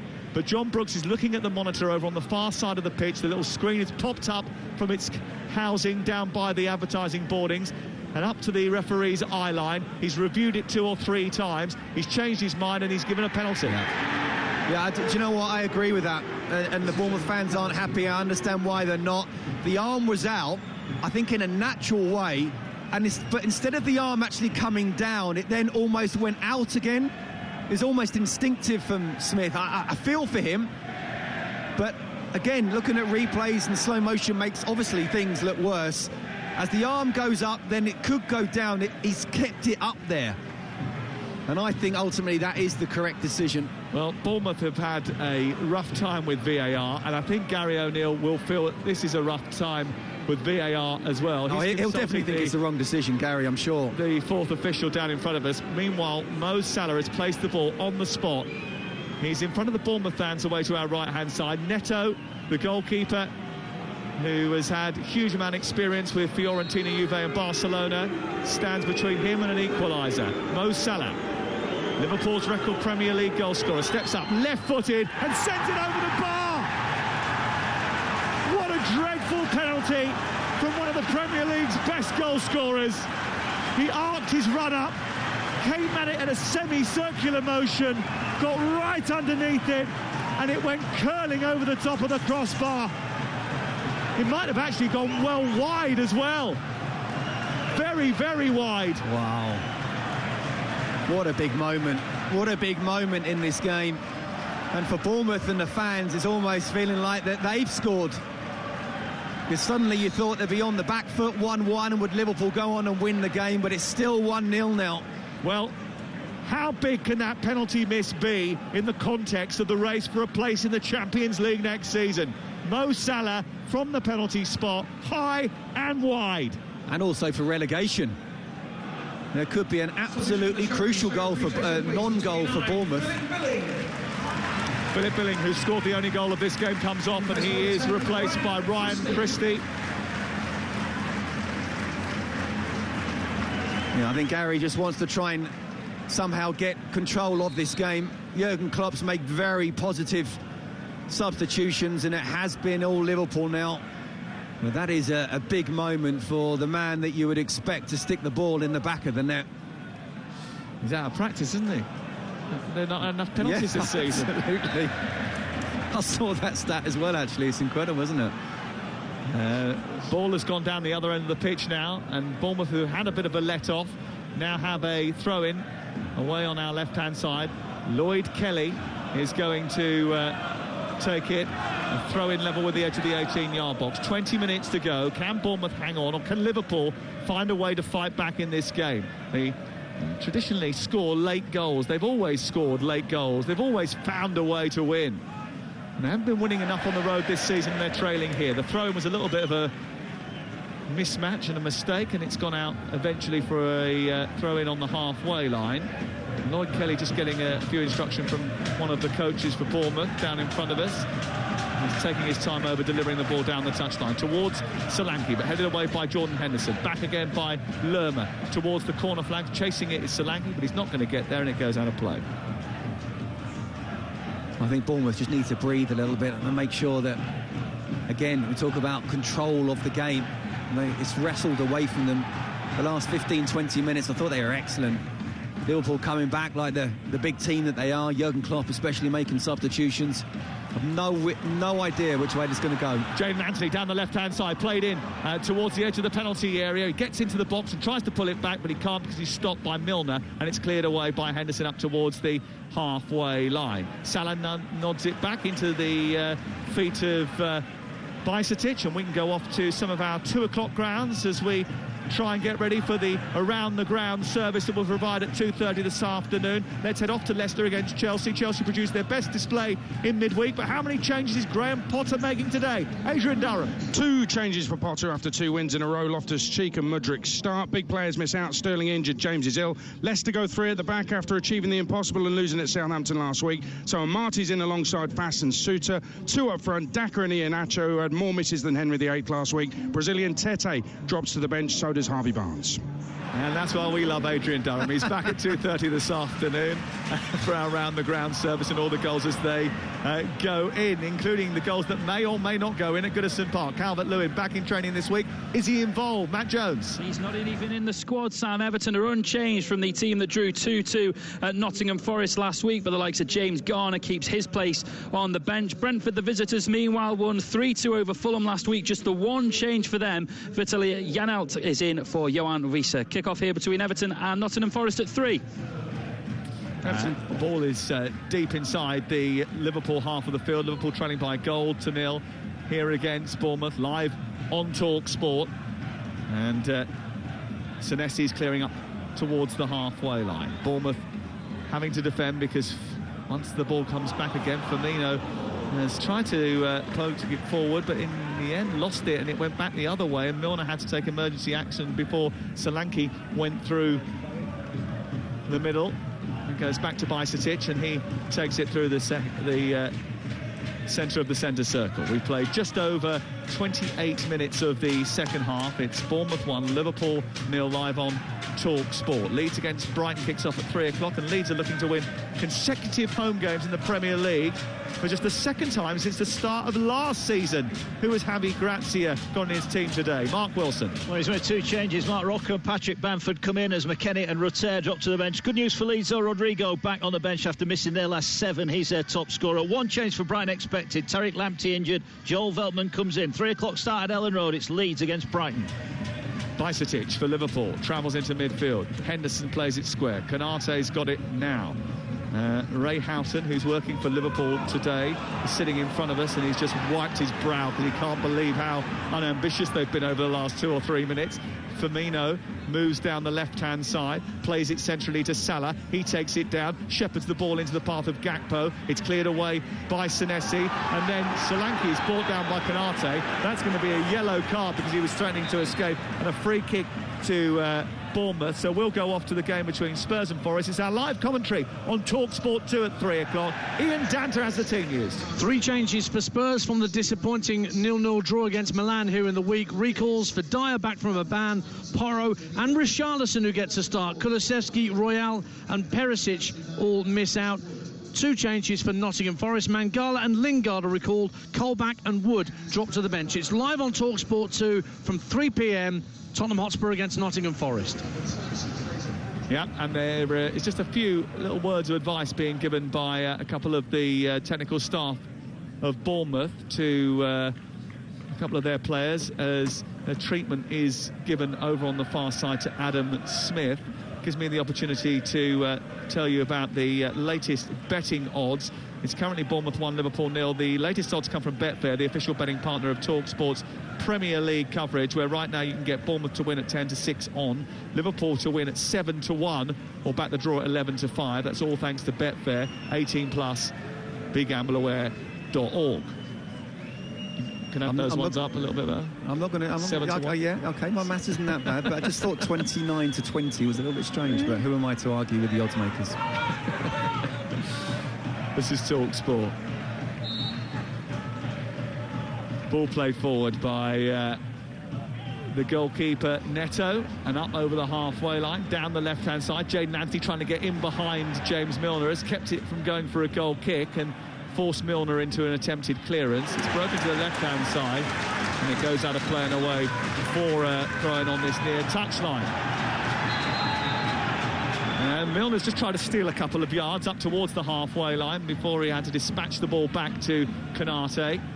And now they'll look to build again. 1-0 with 13 minutes to go. And when do Liverpool start to panic and throw the kitchen sink at it? No, don't panic.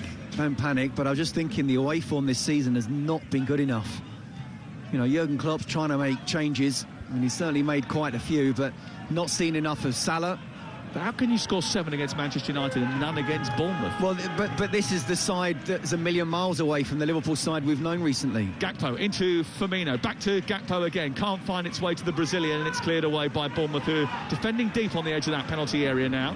And it's a perfect example of that. You know, you expect Liverpool to kick on. We talk about the good stats in terms of unbeaten in 5, no goals conceded, won 4 of those. But in every one of those games, or almost every one, they've conceded chances. They look a million miles away, and there's still a massive rebuild, I believe, for Jurgen Klopp. I think it's a massive statement. Trent coming off, putting on James Milner when you're chasing the game. Score is Bournemouth 1, Liverpool 0 on TalkSport.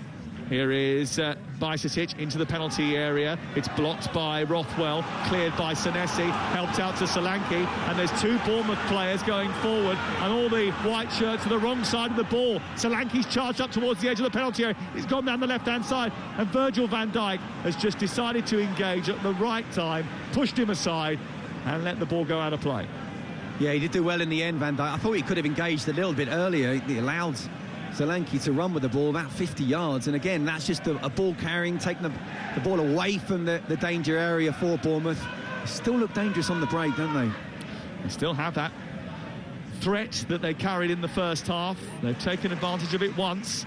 Here is Solanke trying to play up against Van Dijk again. He goes down, wants a free kick. It isn't forthcoming. And Liverpool play on. Bournemouth 1, Liverpool 0 on TalkSport with Now Sports. Don't forget that with Now Sports, you can stream all the Sky Sports action like Crystal Palace versus Man City live today for $11.99, no contract. Salah shoots towards goal. And again, it takes a deflection. Again, Neto will gratefully receive it, travel to the perimeter of his penalty area, and just take as much time as possible. What is the problem for Liverpool today? Today? They haven't been clinical enough. They haven't created enough chances. You know, the first 10-15 minutes where they were very, very good, that's the time where you've got to try and score. You score the first goal, and I've said it all day. Oh, that's a mistake by Konate, and Ouattara's got in behind down the left-hand side. He's into the penalty area. He's had to go a little bit wide to escape the clutches of the Frenchman. He's then found Jadon Anthony, who's jinked into the box, but an offside flag has gone up anyway. But again, there's a vulnerability about Liverpool, and you and I had this conversation on the Game Day podcast in midweek, where we said, even though the statistics are telling us that they have kept 4 clean sheets or 5 clean sheets in a row, this is not a team that looks secure. And they don't look secure here today. Adam Smith is coming off, and he's going to be replaced by Lewis Cook. And I think that's Ryan Fredericks who's coming on as well. And Jefferson Lerma is going to come off. So actually Cook will play in midfield instead of Lerma, and Fredericks will go out to the right-hand side. And the other change is going to be Solanke off. And also coming on, and show your appreciation, please, number 9, Dominic Antoine Semenyo, who they bought in from Bristol City. Scored 8 goals for Bristol City before his January transfer. Went to the World Cup with Ghana. Started on the left against Arsenal, but played on the right or up front when he was at Bristol City in the Championship under Nigel Pearson. He may well go straight down the middle, although that ball did go up for the 9 and the 24, and then they didn't make the substitution. It's a bit strange.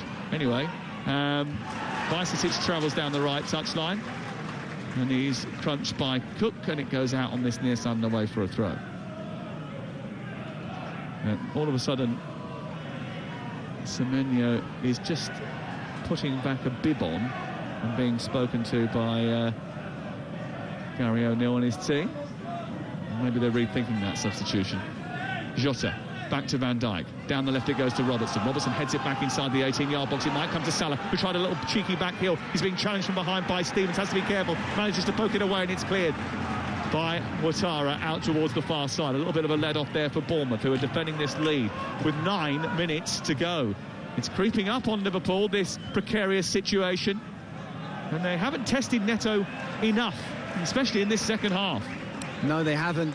They've had a lot of possession, but they've not been able to create clear-cut chances. Certainly not as many as Bournemouth have, and did in that first half when Liverpool had the high line. And sometimes, you know, Jurgen Klopp, there's only so much he can do. He's made the substitutions. He's making it very attacking indeed. It's down to the players to find a way. Not seen enough of Salah, not seen enough of Gakpo. I think the inexperience of the midfield as well initially has played a part, and certainly in the second half, Jurgen Klopp's tried to put a bit more experience on with the likes of Jordan Henderson. But, you know, sometimes when you get on a roll in a game, it's very difficult to try and turn it around. And Bournemouth, well, I'll tell you what, if they get the win here, if they do get a win here, they are just 3 massive, crucial points. 8 minutes to go. Can they hold on? So often this season, that has been their Achilles heel. Won by Christie, trying to send Anthony away. Defended well by Milner, who's come on as a second-half substitute for Trent Alexander-Arnold. Lovely little bit of football. Christie spotted Cook inside opposition territory, and it's spread wide for Bournemouth again. Anthony into the area. Little turn by Christie. Lovely little pirouette. Shoots towards the near post. Spilt by Alisson, and then cleared away by Henderson. Very good football by Ryan Christie. And Bournemouth, who've got their tail well and truly up here. Senesi out towards Anthony, who's on the wide left for Bournemouth, inside Liverpool's half of the field. Liverpool are a goal behind, but it's Bournemouth who are on the attack. Do you know what they're doing really well? They're not just trying to knock it long and then sit back. They're actually keeping the ball again. These are good players, good technical players that can do that. At the moment, it's Liverpool chasing shadows. It's Anthony, once again, played in by Christie, who travels towards the edge of the penalty area. Good tackle by Milner, who timed his intervention well. Stabbed it away to the touchline and recovered it and gave it back to Henderson. Time is ticking away for Liverpool. Van Dijk. Back across the face of his own goal to Konate. This is a team, remember, that, you know, I think we all feel need a little bit of a refresh, and Jurgen Klopp has admitted as much that they are in transition. I don't know if you saw the comments from John W. Henry in midweek. He reiterated to the Liverpool Echo that there would be no lavish spending in the summer.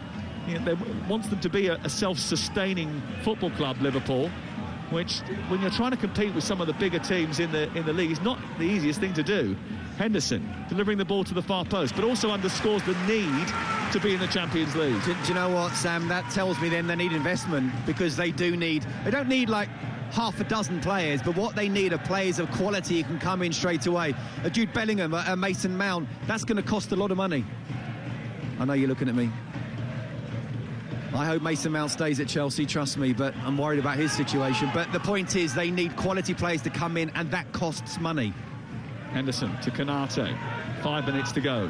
Maybe a minority shareholding in the offing for someone who might want to invest in Liverpool. Might be something that FSG look at. That was also mentioned in the article. Here is Van Dijk, just left of the centre circle. What they need is some sort of return in terms of goals here. Otherwise, they're going to find themselves on the wrong end of a defeat, and they're actually going nowhere at the moment. No, Jurgen Klopp has earned the right to go again, but it's all very well us saying playing Football Manager will bring in him, if the money's not there, he can't produce that. Here is Gakpo, left side, delivers the ball in towards the edge of the penalty area, away by Lloyd Kelly. It travels towards the near touchline. Salah keeps it in. Henderson's got it back. 4 minutes, 40 seconds to go for Liverpool to try and find an equaliser. Would an equaliser be enough away at Bournemouth? Should they be getting 3 points here? Well, absolutely. They'll take a point right now, though. Salah just nudges the ball into the area. It's a nothing ball into the near post. It's gobbled up by Neto and cleared away. And his penalty miss, by the way, I mean, it's going to be really key to this game, whatever happens. It's the first time in the Premier League that he's ever failed to hit the target from the spot. Yeah, and it was a really poor penalty, wasn't it? And that last pass, I think, has summed up his performance. He's been so disappointing, and I mean, exactly, it still shows, you know, last week just papered over the cracks, really, as good as it was, and Liverpool fans should always enjoy that with that kind of win over Manchester United. But everything went well. 8 shots on target, 7 goals. You have to win the next game. The moment they're 1-0 down with minutes to go. Yeah, well, Liverpool's clean sheet record is gone, and this will only give encouragement to Newcastle, Spurs and Brighton that the top 4 place is up for grabs. Salah has had penalties saved before in the Premier League, but he's always hit the target. He didn't hit the target today. It was wide and it was high. And it's still 1-0 to Bournemouth. Good tackle by Ouattara, who's been brilliant over on that far side. Infield it goes, though, and Konate swings it in towards the edge of the Bournemouth penalty area, away by Cook. And just when you need a deft touch, he's provided it. Solanke stayed on and still leading the line. He's been nudged to the floor by Konate, who has already been booked, and there is going to be a free kick here. They are going to make a change now. I think Semenyo is going to get his chance to come on. Bajcetic is being replaced by Fabio Carvalho, so they're up in the ante-Liverpool in terms of their attacking set. Carvalho did score, I think, in the 9-0 earlier in the season. But 2 changes in the offing for the home team. And Matthias Vigna is coming on, and so is Antoine Semenyo. Solanke coming off after working his socks off today. Yeah, he's done really well today against his former side, of course. Not got on the score sheet, but at times, especially in the second half, where they've been really under pressure, the ball's come up to him, it's stuck. He's got the contact, he's gone down, won the free kick and relieved in really important pressure. I can tell you from a defending point of view, you really appreciate your centre-forward doing that.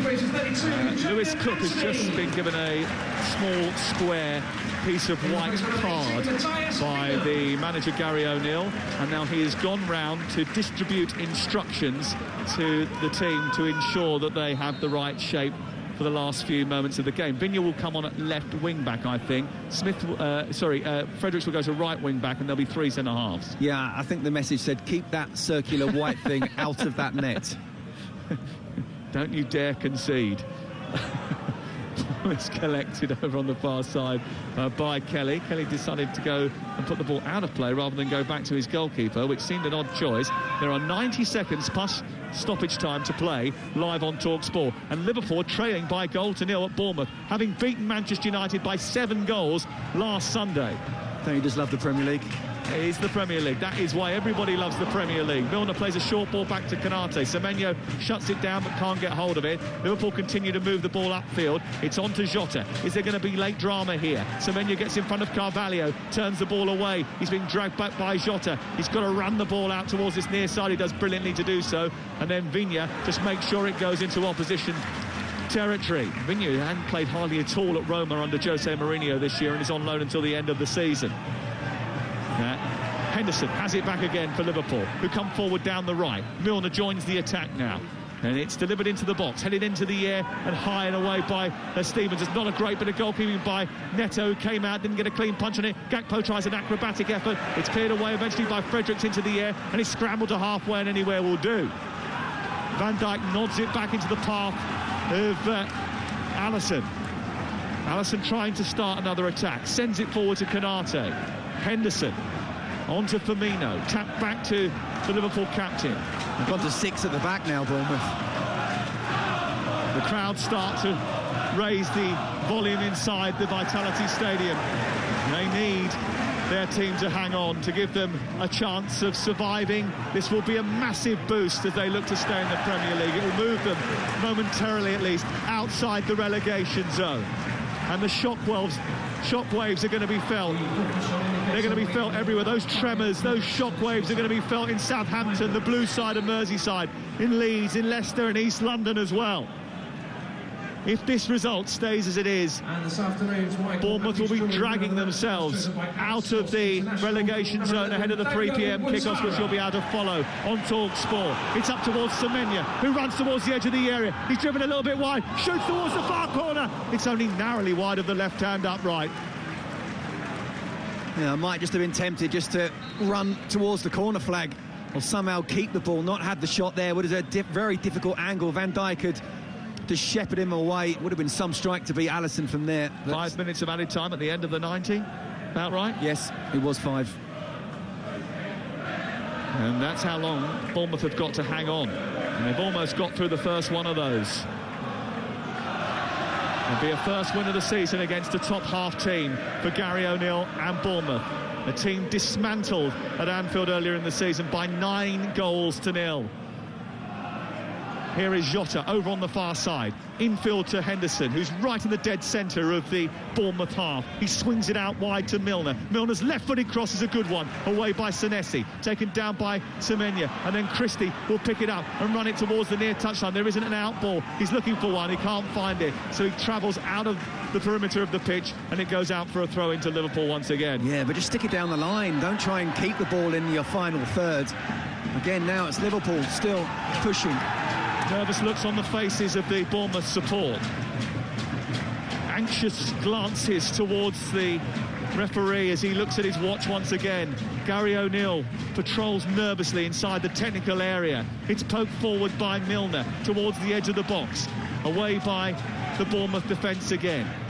Carvalho takes it on. Firmino just short of the 18-yard box. Well won by Semenya, and he's released Christie down this left-hand side. Konate's got the speed to get there ahead of him and tuck it back to his goalkeeper. Again, there's a barrage of instructions from Gary O'Neill, who's hopping around like a cat on a hot tin roof away to our left-hand side. Desperate to see his team get over the line. Liverpool come forward. There hasn't been enough urgency about their attack. They've hardly tested Neto in this second half. It's on to Salah, edge of the area. He's always got a threat about him, though.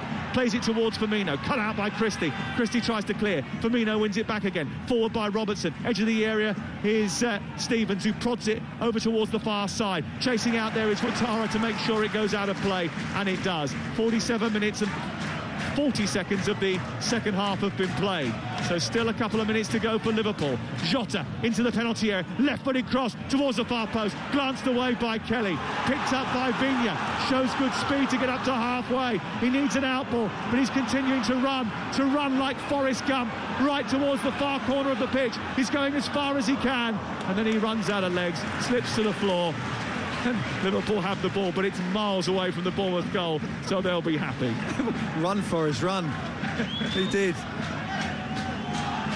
Here's Firmino on the right side, taking it on for Liverpool. One last chance, possibly. Is there another grandstand finish in the Premier League in the offing? Carvalho teases the ball into the box. It's behind Salah, and it's cleared away by Senesi.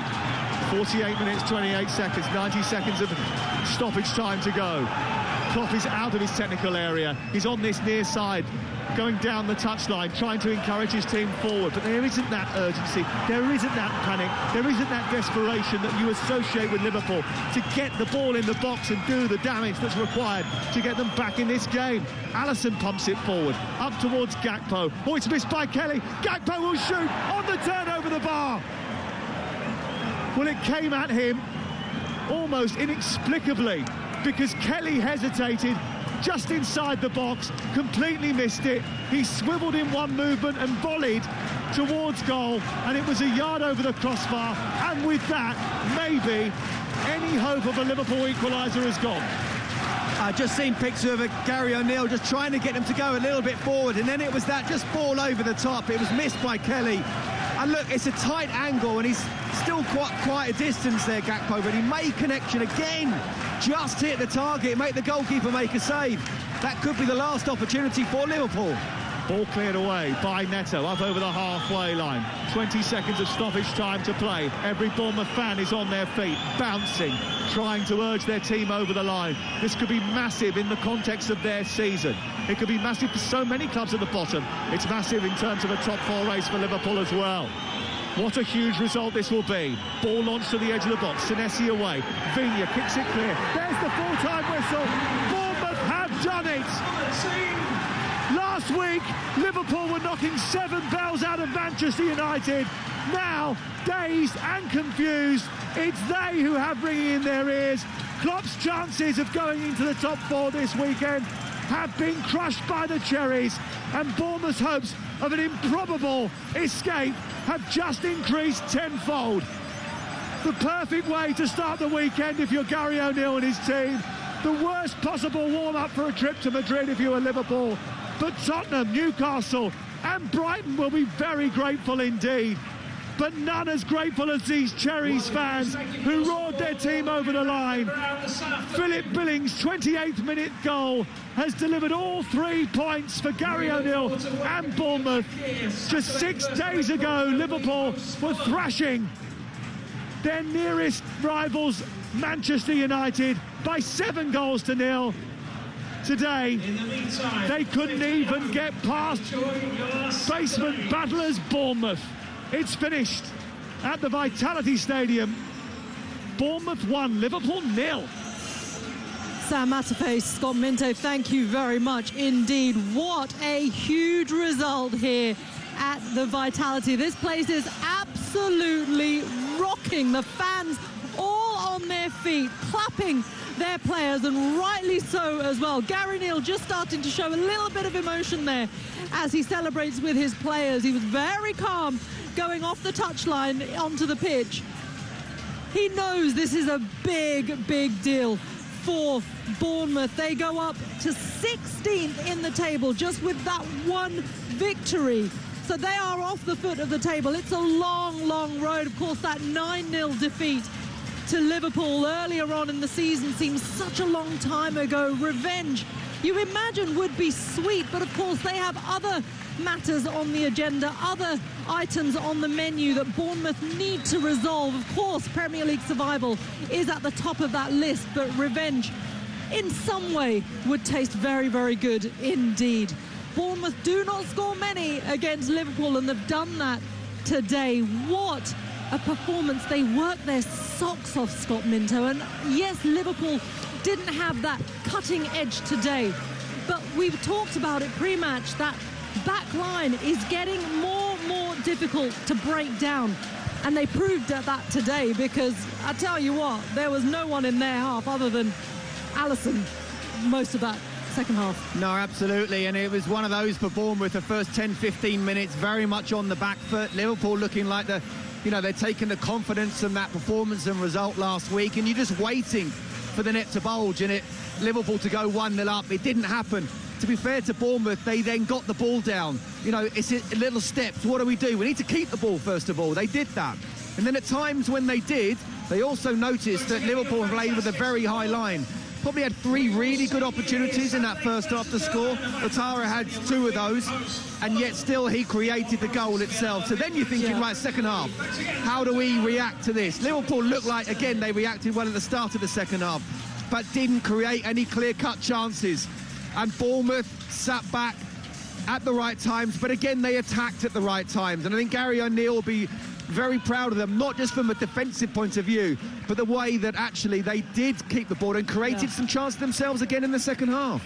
Decent on the turnover on many opportunities, I noticed. Really good. And you know what, Sam and I talked about it during the game, that the stats look great for Liverpool in the last 5 matches, winning 4, drawing 1, not conceding, but they did concede chances, and Bournemouth actually could and should have scored more goals. The worrying thing for Jurgen Klopp, I don't think he could have done much more. He made lots of substitutions. He tried to turn it around. I don't necessarily think the midfield, where you've got 2 youngsters and 1 experienced man, works. I think midfield, you don't win games in midfield. You win games in both boxes, but you control the game in midfield. And I felt after the first 10-15 minutes, they weren't able to do that. The youngsters just didn't have that experience. When Jordan Henderson came on, I felt they had a lot more control of the game, but still they weren't creating clear-cut chances. And you get the feeling, I mean, at that moment, of course, the big moment was the penalty miss from Mo Salah. It was extraordinary. If he had we don't see that very often. If he had scored, Resh, then things I do feel could have turned around and they could have gone on to win the game. But if's a big word, isn't it? Only 2 letters, but it's a very big word. It didn't happen, and fair play to Gary O'Neill and his Bournemouth side. Absolutely. Defended superbly. Absolutely, and everyone needs a little bit of luck, don't they? I've got to point out, now, we don't have here at TalkSport too many 12:30s. Too many game day exclusives coming here from the Vitality Stadium. Of course, Bournemouth have been out of the Premier League for a couple of those seasons. But the last time we were here, myself and Sam Matterface were here. I can't remember who was doing it. It wasn't you, Scott. It was someone else. But we were here on the 2nd of November 2019 for a 1-0 Bournemouth victory against Manchester United as well, which was a huge moment. So AFC Bournemouth, if you're listening to us, you probably want TalkSport here a bit more often for your 12:30s, or maybe it's just me and Sam who are the lucky charms. They want you down here. They're going to want us down here, aren't they? Because this is a huge win, much like that day, and the atmosphere is very, very similar, because that day United were on a roll. They were on a 3-match winning run, and Bournemouth ended that. No one saw it coming. Joshua King scored then. Philip Billing scored today. He is speaking to to the TV cameras, as is Adam Smith as well. What a shift they all put in. It's, you know, when you're at the bottom of the table, you've got so much to think about. I noticed sort of Gary O'Neill's body language as well. He didn't want to give away too much because he knows he's still got a huge job to do, but just that relief to be able to start picking up something, because something else that we talked about pre-match was that it's all very well to put in a brave performance, but it's got to be converted into points. And is today down to Bournemouth's resilience or Liverpool's ineptitude in front of goal today? Well, it's a combination of both. I mean, let's take the Bournemouth first thing. You know, listen, you know if you're Bournemouth and you're in the Premier League, you're going to lose more games than you win. So you've got to try and pick up victories where you can, or points where you can. I think Bournemouth would have taken a point at the beginning of the game. Liverpool wouldn't have done. So you look at the table now, and obviously, listen, I'm going to be driving home, listening to Aidan and seeing what's going on in those 3 o'clock kickoffs. But at the moment, Bournemouth are out of the relegation zone. And I said at the start of the season, I felt they'd go down. And I've said for a very long time that I felt that Southampton and Bournemouth would be the two. I didn't want to give a third one because I don't want to flip-flop all the time. I'm now starting to flip-flop after with Bournemouth. Because what we've seen today... No, what we've seen today, I agree with you. ...was a performance of a togetherness that I think, despite those results not happening, the performances have been there. And 3 points, absolutely crucial. And as Sam said, put so much pressure on those teams around them. West Ham, Leeds, Everton, Southampton, Leicester, Forest and Crystal Palace. And Liverpool had the lion's share of possession, which we knew that they would have, around 69%. 15 shots on 15 shots, 6 on target. Bournemouth, 5 shots, 2 on target. They only needed 1 to get the goal. But for Liverpool, that's a damning stat, isn't it? Well, you know, attacking players with the quality that they have. I mean, it's, you know, 15 shots and 6 on target are not bad, but it's the quality there. You know, what those stats don't tell you and what stats don't always tell you is the quality. And actually, Bournemouth had more clear-cut chances to score a goal. Exactly. So they just didn't actually hit the target. And that's the worrying thing for Jurgen Klopp. They didn't just not have the cutting edge going forward to be able to create those clear-cut chances, but defensively, you know, they still looked open at times. And again, I've mentioned it before and I said it at Selhurst Park, that's a big statement to take off Trent Alexander-Arnold and put on James Milner when you're chasing the game, knowing how good he is going forward. Yeah, it really was. It was a brave, maybe puzzling decision for some, but Jurgen Klopp, who are we to argue with Jurgen Klopp? He does know. I'm not arguing with him, well, but I think it tells you what he's thinking of where he is with Trent right now. Indeed. Well, I'll tell you what, these Bournemouth fans will be bouncing all the way home today. Who cares about the rain here on the south coast? There's plenty of reason for optimism here at the Vitality